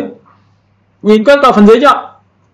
Với cái phần này như này, thầy quét qua như này có nghĩa là chọn cả background. Thì phải loại trừ background bằng giữ phím Shift và tích vào background thì được cái này. Và lúc này thầy sẽ đẩy lên đây. Nên là mỗi một lần học bài thì chúng ta phải làm được 5 đến 10 lần trở lên. Sau đó nó quen rồi, nó nhớ rồi thì chúng ta mới đi tiếp được những cái bài tiếp theo. Bởi vì thầy dạy theo phong cách đó là học là tổng hợp. Học đâu là ứng dụng đấy, học đâu làm đến đấy. Và nó vẫn là đi theo công cụ cơ bản thôi. Nào, giữ phím man, chúng ta kép xuống này một tí.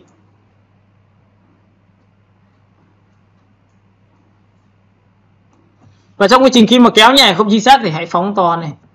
Giữ phím man kéo như này này. Nhìn nhá. Quét qua này. Giữ shift loại trừ này, phóng to này. Giữ phím man này, kéo xuống này. Kéo như này nó chính xác hơn rất là nhiều, nhìn chưa? Và Ctrl D. Ctrl D. Và Ctrl D tiếp theo. Và lúc này các bạn sẽ nhìn thấy ở đây chúng ta đã có một cái tấm hình của chúng ta sẽ quét qua tổng quan toàn bộ đối tượng và chúng ta sẽ loại trừ cái này và cái này thì chúng ta sẽ thu nhỏ lại. Với cái cách thu nhỏ lại như này các bạn có nhiều chiều hướng khác nhau, ví dụ các bạn có thể design một cái hình như này. Và các bạn có thể đẩy sang trái. Được không ạ?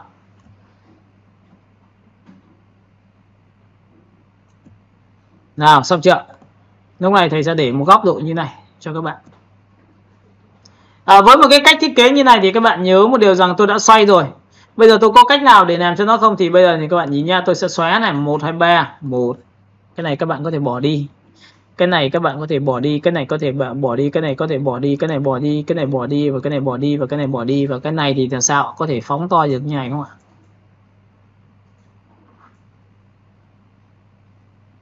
Có nghĩa là tôi đang dùng một cái hình to nhất để tôi kéo như này được không ạ? Và cái hình này thì các bạn nhớ cho tôi nó gì, chúng ta sẽ cầm một ra góc chúng ta kéo như này để cho chính xác.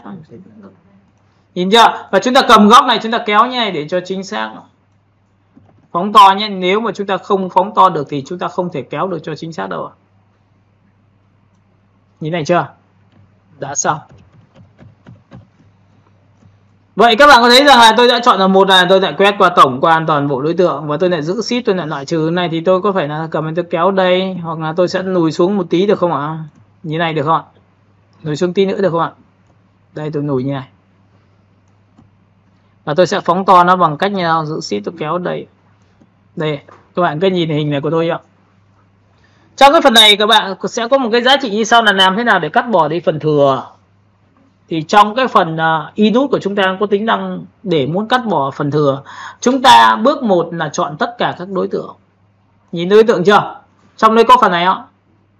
Thì lúc này chúng ta sẽ có một cái công cụ, đó là công cụ gì? Công cụ này là công cụ Shift M, là công cụ cắt phần thừa. Và cắt nó bằng cách nào? Thì các bạn nhìn thấy thầy đang chọn tất cả nha, đúng không ạ? Thì Shift M nhá. Muốn trừ cái nào thì giữ phím An. Nó đang dấu cộng, ấn vào trừ này, An là thành dấu trừ. Nhá. Nhìn này, ấn vào đây này. Tích qua đây. Thấy chưa? Mất này. Mất này, mất này. Nhìn mất chưa?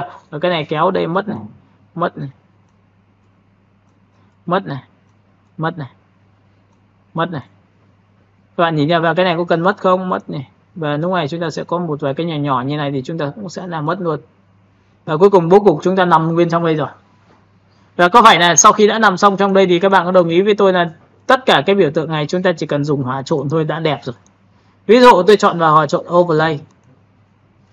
Nhìn chưa? Và tôi quét tất cả vào overlay có được không ạ? Overlay luôn một thể như này. Có thấy đồng màu không? Sau khi đồng màu xong thì bắt đầu người ta mới chọn vào đây. Tôi sẽ cho gõ vào đây giá trị là rơi tầm khoảng 4-50%. Cái này chúng ta sẽ chọn với 30%. Cái này chúng ta sẽ chọn với 60-70%. Tiếp theo cái này các bạn sẽ chọn với 50%. Còn một số cái thì thầy sẽ để lại những cái vị trí như thế này nhá. Tôi sẽ chọn vào đây là mới 20%. Đây ạ. Nhìn chưa? Và cái hình này tôi không dùng hòa trộn. Các bạn nhìn thấy không? Cái này tôi sẽ gõ vào đây là 60%.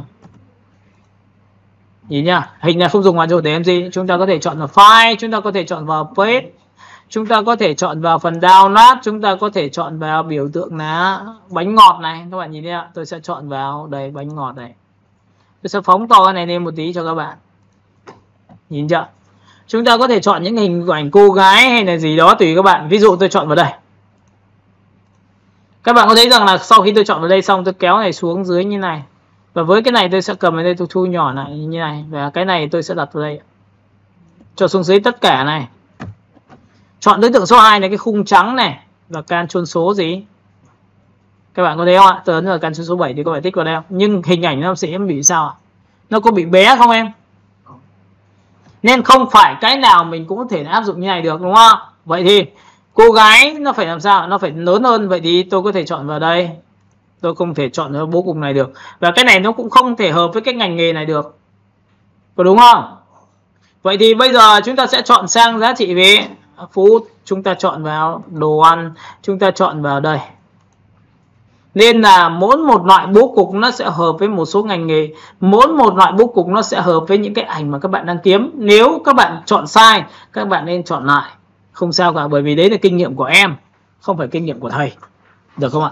Và hãy trở thành kinh nghiệm của mình mới là quan trọng. Mình trải nghiệm một lần rồi thì chắc chắn mình làm sẽ khá thôi. Như này các bạn kéo xuống đây.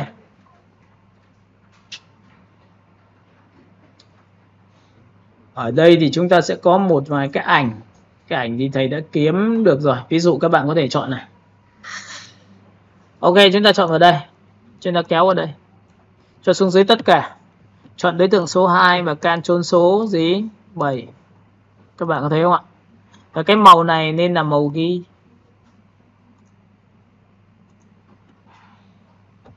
Thấy không? Vậy tôi hỏi bạn nhé, nếu cái này tôi lại để trên một cái nền gỗ được không ạ? Paste. Và chắc chắn là các bạn sẽ tìm cho tôi một cái nền gỗ như sau. Ví dụ tôi chọn vào gỗ này. Chọn vào thư viện ảnh, chọn vào gỗ luôn. Và trong phần nền gỗ này của các bạn thì các bạn sẽ nhìn thấy mà cái nền của chúng ta đây là một cái nền rất là sáng. Thì chúng ta ấn vào đây. Gì này kéo từ đây đến đây. Và cái gỗ này thầy có thể kéo dài được nha không ạ? Đúng chưa? Và các bạn để ý cho tôi là trong cái phần chất liệu của chúng ta nó có một phần rất là quan trọng, đó là cách biến ảnh trở thành chất liệu. Biến ảnh thành chất liệu bằng cách nào? Thì nhớ một điều là để muốn biến ảnh trở thành chất liệu thì bước số 1 là phải chọn ra ảnh đã. Bước số 2 là phải cắt cái đường link của cái ảnh đi. Không cắt cái này không bao giờ vào được chất liệu. Nhìn nhá, nhìn chưa? Đưa vào có vào đâu. Hiểu cái này chưa? Đã là ảnh thì phải là gì? Cắt đường link. Và cắt đường link rồi thì có phải là cầm cái đối tượng này kéo vào đây thì có phải chất liệu như này không? Và đã có chất liệu rồi thì có phải chúng ta sẽ chọn đối tượng này, nhìn này, chọn vào đây. Hiểu này chưa? Thì chất liệu của tôi là gỗ, đỡ phải chọn vào can số 7 không ạ? Em thấy can số 7 có mệt không? Nhưng có những cái chúng ta làm một phát ăn ngay. Có thích không? Rồi tiếp theo này, với cái chất liệu như này do là cái khe gỗ nó bị làm sao ạ? Nó lớn quá, nó sẽ tranh chấp phần text của tôi. Thì tôi phải làm bằng cách nào? Tôi sẽ chọn vào nó. Đầu tiên chọn nó đã. Được chưa? Nào, bước thứ 2 này, bạn sẽ nhớ là điều chỉnh được vật liệu, độ to nhỏ của vật liệu trong đó bằng ấn vào phím gì. Bước 1 phải chọn đúng cái background. Bước 2 chọn vào công cụ SC. Nhìn SC chưa? Nhìn này chưa? Tích đúc vào đây. Và trong phần này thì các bạn sẽ có những cái biểu tượng như sau là uniform, chính là form dáng bên ngoài. Nếu chúng ta bỏ transform object đi nhá, thì chúng ta chỉ điều chỉnh vật liệu bên trong thôi. Còn nếu mà không bỏ cái này đi thì các bạn nhìn này, tôi sẽ thu nhỏ cho các bạn nhìn cái khung nó cũng bị nhỏ đi, đúng không? Có nhìn thấy khung bị nhỏ đi không ạ? Chất liệu nhỏ đi nhưng mà khung bị nhỏ đi. Vậy thì ok, vậy thì cái này sai, cái này không thể làm theo cách này được. Chúng ta sẽ chọn 100 nhá, như bình thường như này. Thì chúng ta gõ này, bỏ transform object. Ok. Thì chúng ta điều chỉnh được vật liệu bên trong. Ví dụ tôi gõ vào đây là 50. Tích xuống dưới cho các bạn xem. Nhìn thấy chất liệu tôi bé hơn chưa? Nhìn chất liệu bé hơn chưa? Ồ, thì cái này là chất liệu còn gì nữa. Điều chỉnh vật liệu to nhỏ thì thuộc về mình để mình làm thiết kế mà. Tôi ấn ok. Và trong trường hợp này thì buộc là tất cả những cái biểu tượng này không bao giờ được quyền là hòa trộn overlay nữa. Bởi vì overlay nó sẽ làm sao? Nó sẽ bị như thế này này. Các bạn có nhìn cái hình này của tôi chưa? Tôi sẽ chọn vào 1, 2, 3. Thì nhìn nhá, 1, 2, 3, 4. Và cái này thì tôi sẽ chọn vào no m. Cái này tôi sẽ chọn vào no m hết. No m là không có hòa trộn. Còn cái này hơi lớn thì tôi sẽ chọn là 30%. Ok, tôi sẽ chọn cái này khoảng 4-50%. Có nhìn không? Và cái này sẽ chọn với 20%. Rồi, cái này sẽ hơi sáng quá, tôi sẽ chọn với. Rồi, cái này sẽ nơi khoảng 50. Ok, hiểu cái này chưa? Rồi tiếp theo này, phóng to.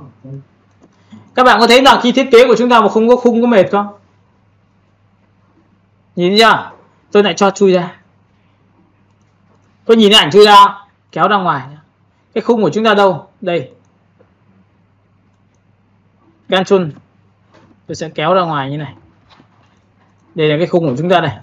Chúng ta chuột phải chọn vào, cho ra ngoài. Và sau khi cho ra ngoài xong thì tôi sẽ cầm đối tượng tôi kéo đây. Và bắt đầu tôi sẽ điều chỉnh cái khung bằng cách như sau. Phóng to. Nào, bây giờ các bạn có nhìn thấy cái khung của tôi nó sẽ bé như này không? Và cái này tôi sẽ đổ màu lại cho các bạn nhá. Nhìn này, màu trắng. Và sau khi đã có màu trắng xong thì bắt đầu tôi sẽ tạo ra một cái việc như sau. Thiết kế này, Ctrl C, Ctrl F là thu nhỏ lại. Tôi sẽ thu nhỏ lại như này. Thì có phải tôi có viền không? Và sau khi có viền xong thì bắt đầu tôi mới thực hiện thao tác làm gì? Cho ảnh chui vào. Chọn 1, chọn 2 và Ctrl số 7 như này, có đúng không em? Nó có viền nó sẽ tốt hơn. Hiểu cái có viền chưa? Rồi tiếp theo, những cái này có cần có viền không?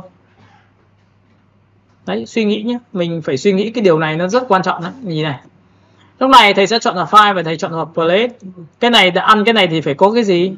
Chúng ta sẽ có một cái thư viện ảnh. Chúng ta sẽ có một cái biểu tượng liên quan đến đồ ăn. Và sau khi để đồ ăn thì lúc này tôi sẽ để một vài cái decor. Ví dụ cái này thì tôi sẽ để theo dạng bánh ngọt. Tôi sẽ vẽ vào đây. Cái này cho có tí hoa, cho xuống dưới tất cả. Chọn đối tượng số 2 và Ctrl số 7. Và tích đúp vào đây để làm sao đặt như này.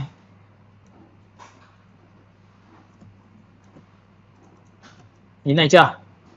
Và sau khi đã có này xong rồi để yên đấy, chúng ta lại chọn là file, chúng ta lại chọn vào plate. Cái này nó có thể xu hướng của việc mà các bạn sau này thiết kế những cái như là catalog, menu cho nhà hàng người ta làm theo kiểu này được. Sau đó thì các bạn hãy chọn cho tôi tiếp theo xuống dưới nữa. Ví dụ vừa rồi thì chúng ta sẽ chọn vào biểu tượng phức tạp rồi. Đây chúng ta sẽ chọn những cái món bên cạnh, rồi chúng ta sẽ chọn như thế này. Chúng ta lại vẽ ra một cái món xuống dưới. Cho xuống dưới tất cả và chọn đối tượng số 2 và Ctrl số 7. Các bạn nhìn này chưa?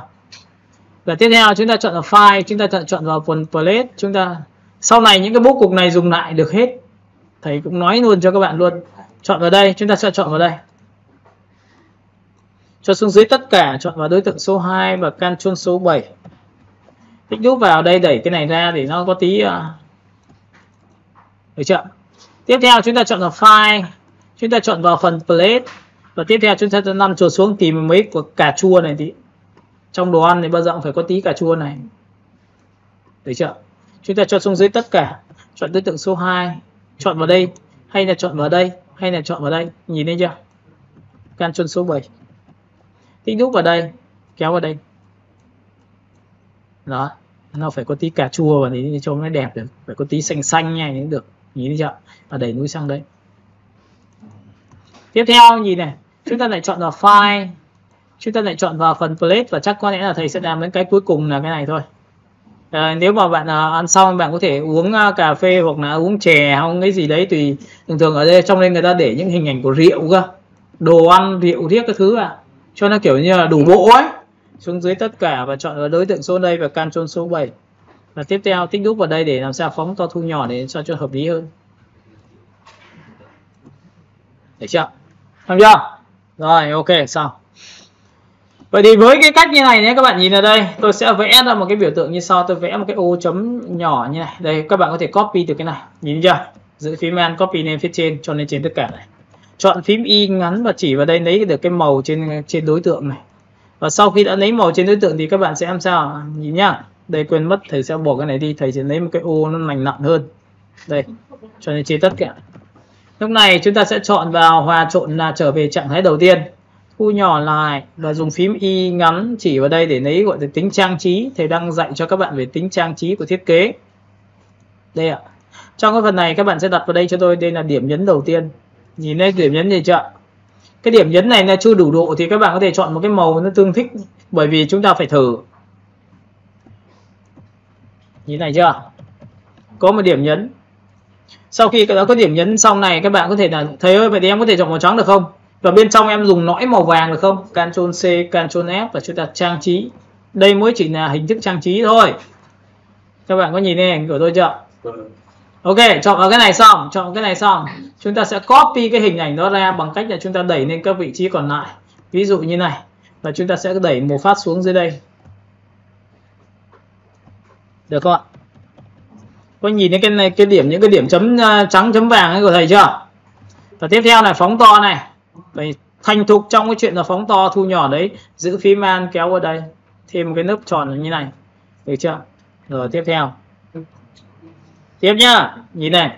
Các bạn có đồng ý với tôi là tôi có được cái hình này, tôi copy lên đây và tôi có thể cho nó bẹt xuống như này được không ạ? Và cái màu này thầy có để là màu cam được không em? Nhìn màu cam thấy chưa? Và cái này không được hòa trộn nhé.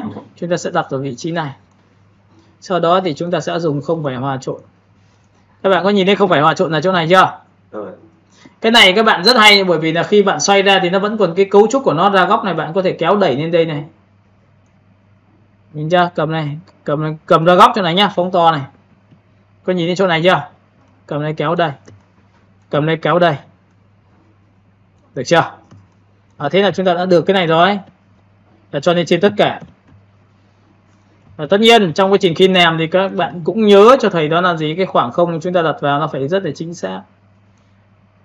Và tiếp theo cái nét này là hơi dày quá thì chúng ta phải bẹt lại một tí để cho nó sát hơn. Đấy, làm từng tí một cái bố cục mà chúng ta làm như này thì cái ảnh chúng ta lên nó mới đẹp được nha. Tiếp theo thu nhỏ vào đây. Ở trong đây chúng ta có đối nghịch lại thì chúng ta có thể chọn vào đây, đối nghịch lại bên này. Yên tâm, nó sẽ trùng với nhau thôi. Có nhìn thấy không ạ? Chúng ta phóng to vào đây. Ok, chúng ta sẽ đặt vào đây, sát vào đây một tí nữa. Như này chưa?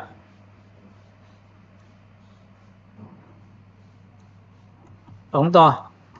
Xoay lên một tí. Sao tự nhiên lại cái kia nó bị lệch nhỉ? Hay lúc ấy mình dịch chuyển nó bị Đâu thầy vẽ cái có vuông thì được rồi. À thế à? Ok, thôi được rồi, không sao cả, chúng ta sẽ phóng to. Chắc có lẽ lúc ấy thầy phóng thì nó bị, nhìn cầm đối tượng này kéo đậy, nhìn chưa? Đấy, có nghĩa là đây là những cái tín hiệu để chúng ta làm, và tiếp theo chúng ta sẽ nhấn nhé thêm một vài cái nữa ở dưới nền này. Các bạn nhìn thấy cái nền này của tôi không ạ? Tôi sẽ chọn một cái hình như sau, là hình chữ nhật, chọn vào đây, kéo vào đây này. Và cái hình này buộc phải dòng dưới này, xuống dưới này, Ctrl ngọc vuông tay trái xuống dưới chưa? Hãy chọn một cái màu này, cầm kéo vào đây này. Và cái này có thể kéo rộng ra này, nhìn thấy kéo rộng ra chưa, để nó nhấn này màu trắng chưa? Nhìn thấy ở dưới nhá, nhìn thấy cái màu trắng chưa? Đấy, đây là những cái nhấn nhé về sắc độ của chúng ta đấy, và chúng ta sẽ đặt ở những cái vị trí này. Chúng ta có điểm nhấn tiếp theo ở dưới đây.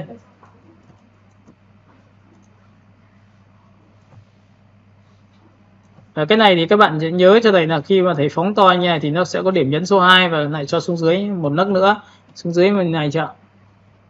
Đấy, làm rất là kỳ công ấy, chứ không phải là ra một cái bố cục chúng ta không phải vẽ chơi đâu ạ. Rồi, sau khi làm xong các bạn nhìn ở đây, hình của chúng ta đã hoàn thành. Và bên này của chúng ta sẽ có một cái logo liên quan đến đồ ăn, chúng ta sẽ chọn vào file. Chúng ta chọn vào phần plate.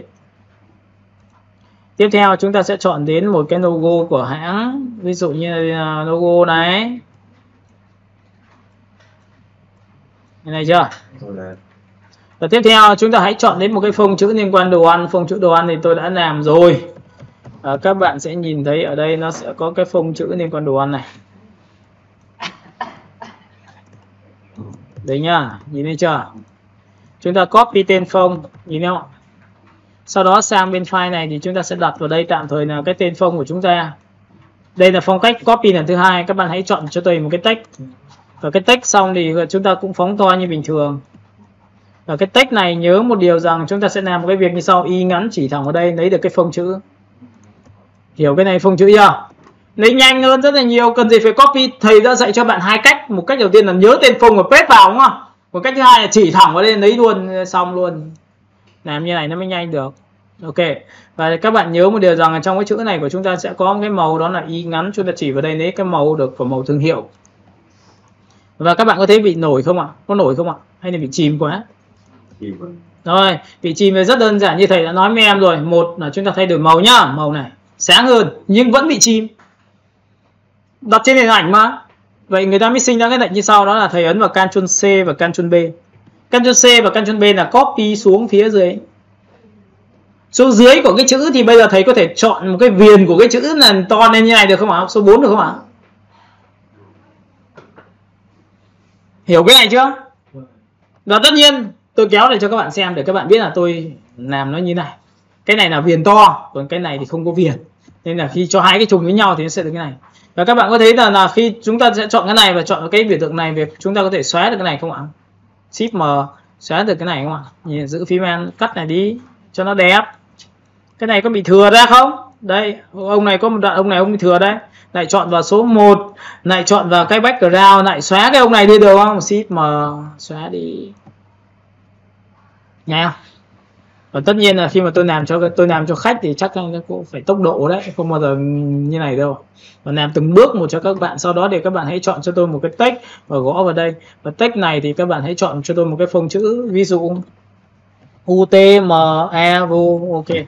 Và sau khi chọn UTME-VO xong thì ở đây nó có thông số của chúng ta là chọn vào nghiêng. Chúng ta có thể thu nhỏ cái này xuống.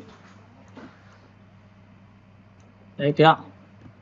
Chúng ta có tùy chọn nhá, em nhìn thấy chưa? Và lúc này chúng ta cân nhắc việc là chúng ta giật đối tượng sang trái hay là hy sinh cái này đi một tí để bớt đi được không ạ?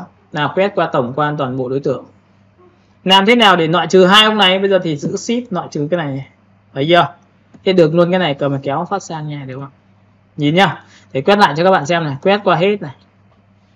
Được chưa? Sau khi quét qua hết giữ shift loại trừ hai nền này thì lúc này chúng ta sẽ kéo đối tượng sang trái. Thế nó rộng hơn chưa? Nó hợp lý hơn. Và lúc này chúng ta được quyền làm sao giữ shift thêm một lần nữa và chọn vào cái nền này để làm gì? Loại trừ tất cả ông thừa này được không ạ? Giữ phím shift M loại trừ. Ui, làm nhanh vậy thì làm sao được? Nhìn thấy chưa? Và lúc này chúng ta sẽ cầm đây thì có phải là logo chúng ta sẽ giật sang trái, cái text này chúng ta sẽ làm sao lại quét qua cả chữ và hình, lại giữ shift loại trừ nền, và lúc này chúng ta phóng to ra như này, được to hơn chưa? và đẩy xuống lên một tí nữa. Cái này logo sẽ đặt ở vị trí này và thu nhỏ này được không? Không cần to đâu nhá. Rồi chữ này của các bạn sẽ nhỏ lại.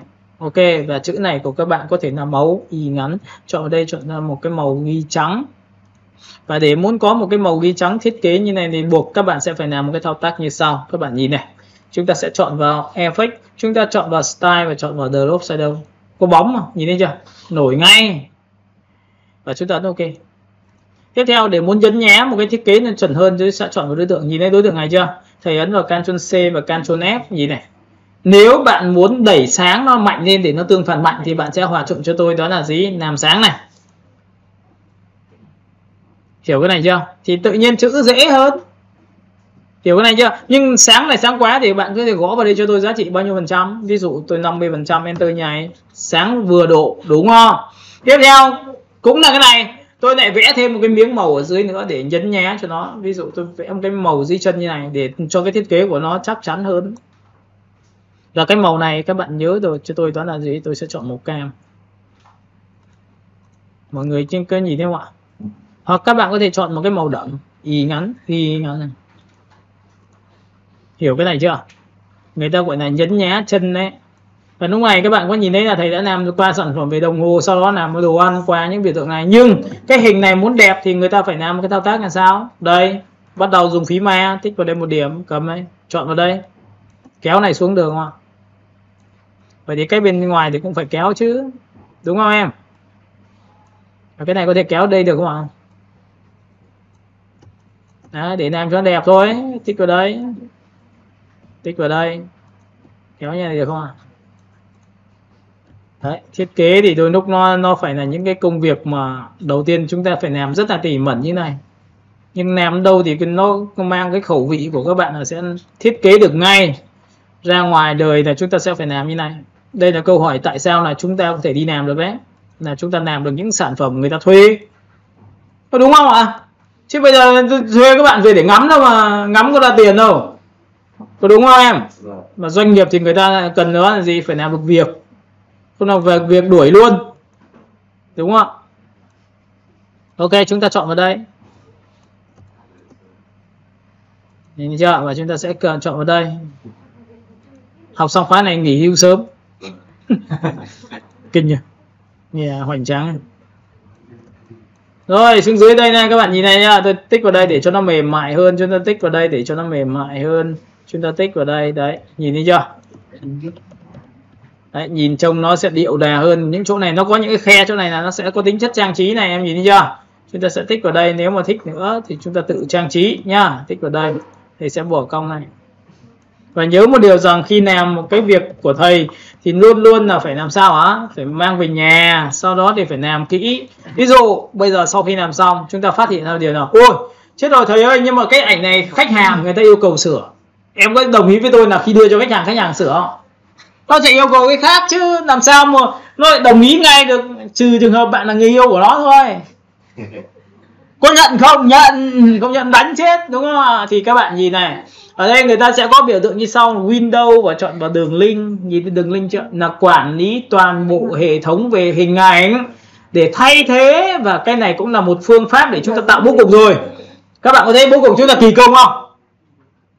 Bố cục chúng ta kỳ công rồi thì bây giờ chúng ta có thể tận dụng nó để làm bố cục khác không ạ? Thì tích vào đây thì các bạn có nhìn thấy hình ảnh này của thầy đã có này, thầy sẽ ấn vào Rep Link lại, thay thế một cái ảnh mới. Và sau khi thay thế một ảnh mới thì thầy năn chuột xuống, bắt đầu đi chọn ảnh lại thôi, biết không? Đây, chúng ta chọn ảnh lại. Chúng ta có thể chọn gà. Đấy, các bạn nhìn nào, chúng ta sẽ kéo chuột xuống từng bước một và xem cái ảnh nào nó đẹp nhất. Đây, thầy chọn cái ảnh này nhá, nhìn này, thầy ấn này, paste này, tự khắc nó thay thế vào đây. Nhìn chưa? Và lúc này thầy sẽ đổi đối tượng này sang trái một tí nữa. Nhìn thấy không ạ? Thế là tự nhiên cái bố cục hình của chúng ta nó sẽ đẹp hơn, thì tất nhiên tại sao tôi không làm? Nhìn thấy chưa? Có nghĩa là đây là phương pháp để các bạn thay tất cả các thể loại về hình. Và lúc này thì các bạn sẽ nhìn thấy ở đây. Nhìn chưa? Và tiếp theo, cái bố cục của chúng ta nó có tính nhận diện thương hiệu nữa, đó là gì ạ? Chúng ta sẽ copy cái hình ảnh này ra. Hôm trước thì chúng ta đã được đi học rồi. Đó là cái biểu tượng này của thầy nhá. Thầy sẽ copy này. Thầy sẽ copy làm một phiên bản mới. Với cái phiên bản mới này các bạn có thể làm cho nam giới, làm cho nữ giới đều được hết. Nhìn nhá. Chọn file này. Windows chọn vào đường link này. Và sau khi chọn đường link thì thầy chọn ảnh này, thầy ấn vào đây, rep link. Và trong rep link thì thầy sẽ chọn vào download, sau đó thì thầy sẽ chọn vào đồng hồ Omega, và trong đây thì có nam giới, có nữ giới, thậm chí là có những cái biểu tượng như này, ấn vào đây paste phát được luôn một thằng. Tích đúp vào đây, sẽ đẩy thằng này sang bên tay trái. Ok, xong một thằng. Tiếp theo chọn thằng thứ hai, thầy lại cũng chọn vào đúng cái ảnh này, nhìn thấy chưa? Ấn vào rep link lần thứ hai và thầy sẽ kéo xuống một tí nữa. Cái này nó thay hết nha, các bạn nhớ nhá. Chúng ta sẽ chọn vào hình ảnh rất là nhiều luôn. Đây tôi sẽ chọn vào hình ảnh số 2 là cái này.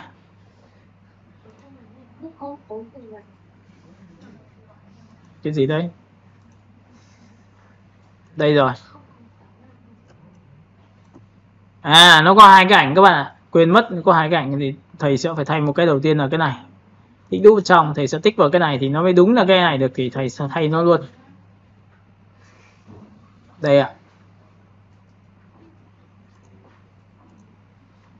Nhìn chưa? Và tích đúp vào đây. Thầy sẽ đẩy cái này lên, và cái ảnh số 1 này thầy không cần nữa. Đây nhìn thấy chưa? Thầy sẽ đẩy kéo đây. Cho nó to ra. Giữ ship nhá, kéo to ra. Đẩy lên trên như này. Và sau đó tích đúp vào màn hình, nhìn thấy chưa? Đã có cái ảnh số 2. Tiếp theo cái ảnh đồng hồ, nhìn thấy chỗ này chưa? Chúng ta có thể thay thế bằng cái đồng hồ khác, hoặc là giữ nguyên lại đồng hồ đó. Chọn file, chọn ở plate đây.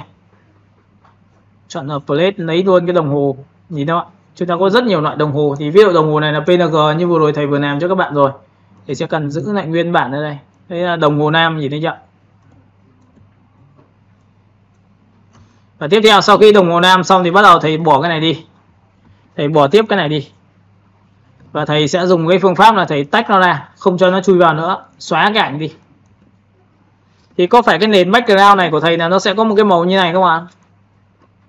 Được chưa? Thậm chí là màu đậm hơn được không ạ? Thậm chí màu đậm hơn nữa được không ạ? Nhìn nhá. Và cái này thì có cần nhất thiết phải có dùng bóng nhiều không? Bỏ đi. Nó chỉ ứng dụng cho cái thằng số 1 thôi, còn thằng số 2 nha. Đã xong. Bây giờ tôi hỏi bạn nhá, cách chất liệu của chúng ta nó có thể đổ một cái màu sáng như này, và chất liệu nó làm một cách nào? Đây ạ, tôi cho các bạn xem. Trước tiên khi làm chúng ta sẽ vẽ một cái ô vuông. Trong cái ô vuông này thì chúng ta sẽ cho xuống dưới tất cả. Và lúc này thì thầy ấn Shift X để cho các bạn biết là tôi đã làm xong được cái hình này. Như này chưa? Cách đơn giản nhá. Bây giờ muốn làm chất liệu này, tôi sẽ cầm biểu tượng này, tôi gạch chéo ở đây từ đây đến đây. Tôi tìm cái điểm này, tôi gạch chéo từ đến đây. Và sau khi đã gạch chéo xong thì tôi vứt bỏ cái này đi, không cần nữa. Bây giờ làm chất liệu này, kiểu chất liệu dưới giống như là họa tiết của mũ rồi ví da anh em. Tại vì chất liệu pattern mà. Thì người ta làm một cách nào? Tích vào đây. Nhớ nha, trong Inus người ta có một cái lệnh rất hay là biến cái nét liền nhà này trở thành nét rời bằng công cụ C. C là công cụ kéo. Nhìn thấy chưa? Nhìn là chỉ này, chỉ vào đây một cái. Thế là chỗ này chưa? Chỉ vào đây một cái. Thì có phải là chia làm 3 không? Và sau khi chia làm 3 thì tội gì mà không vứt cái đoạn giữa này đi. Tiếp theo cái này cũng tương tự như vậy, lại C, nhắc lại một lần nữa, chọn vào đây. Và tiếp theo lại C, chọn vào đây. Các bạn có thấy rằng là tôi sẽ chọn vào đây như này đúng không ạ? Và sau khi chọn xong thì tất nhiên chúng ta lại chọn vào biểu tượng này, chúng ta lại vứt bỏ cái này đi. Vậy cái đối tượng này chúng ta đã xong. Tôi hỏi bạn, tôi cầm cái này tôi ném một phát vào đây được không ạ? Ok, ném vào thôi. Và chất liệu mà, chất liệu của chúng ta có thể là từ hình, từ chữ, từ logo đúng không ạ? Vừa rồi tôi vừa làm cho các bạn xem bằng ảnh đúng không? Cái gỗ đúng không? Mà gỗ thì phải có nguyên tắc là cắt đường link. Sau khi đã làm xong thì nguyên tắc đổ chất liệu phải làm như sau. Bước 1 này, các bạn nhìn vào đây cho tôi này. Phải nhân bản cái background làm 2, Ctrl C, Ctrl F. Biết Ctrl C, Ctrl F chưa? Copy lên trên đối tượng gốc, thay đổi màu cho các bạn xem trước đi. Được chưa? Kéo ra cho các bạn nhìn được chưa? Đúng chưa? Rồi bây giờ để đổ chất liệu thôi, xong tích một phát vào đây nhá, nhìn này. Đó, ăn quả chất liệu ngay. Nhìn giống Gucci không? Và các bạn có thấy là làm cho đồng hồ hay giấy gói hàng thì thường người ta sẽ có một cái giấy hoặc là một cái túi đựng. Và tất nhiên những cái đối tượng này thì các bạn có thấy là chất liệu hơi to thầy ơi. Có làm cách nào để không bị tranh chấp không? Thì còn nhớ cái biểu tượng của tôi là tôi sẽ tích vào đây và chất liệu bằng công cụ S. S là độ to nhỏ đấy, tích đúc vào đây. Và trong quy trình tích đúc vào đây thì các bạn có đồng ý với tôi là bỏ transform object không? Và chất liệu bé lại chưa? Rồi phần thứ hai nữa này, sau khi đã có chất liệu xong hãy tích vào đây và chọn phương thức là hòa trộn. Nhìn nhá, hòa trộn này, overlay. Nhìn overlay chưa? Thấy trầm chưa? Sau khi đã trầm xong nhai xong thì bây giờ chúng ta có thể làm cho nó mờ đi tí nữa không? Opacity 30%. Như này là đủ rồi. Mờ như in ra là rõ đấy. Rồi, vậy thì về nhà hãy chọn cho tôi là 40%.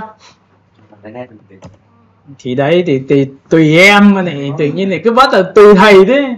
Đúng chưa? Và với cái cách như vừa rồi thì thầy đã trình bày cho các bạn về phương thức về chất liệu. Chúng ta có thể lấy từ ảnh, lấy từ logo. Và các bạn về nhà này các bạn sẽ làm bài này. Và tất nhiên sau khi làm xong hãy làm một cái phương pháp cuối cùng, đó là chọn vào file, chọn vào save ra.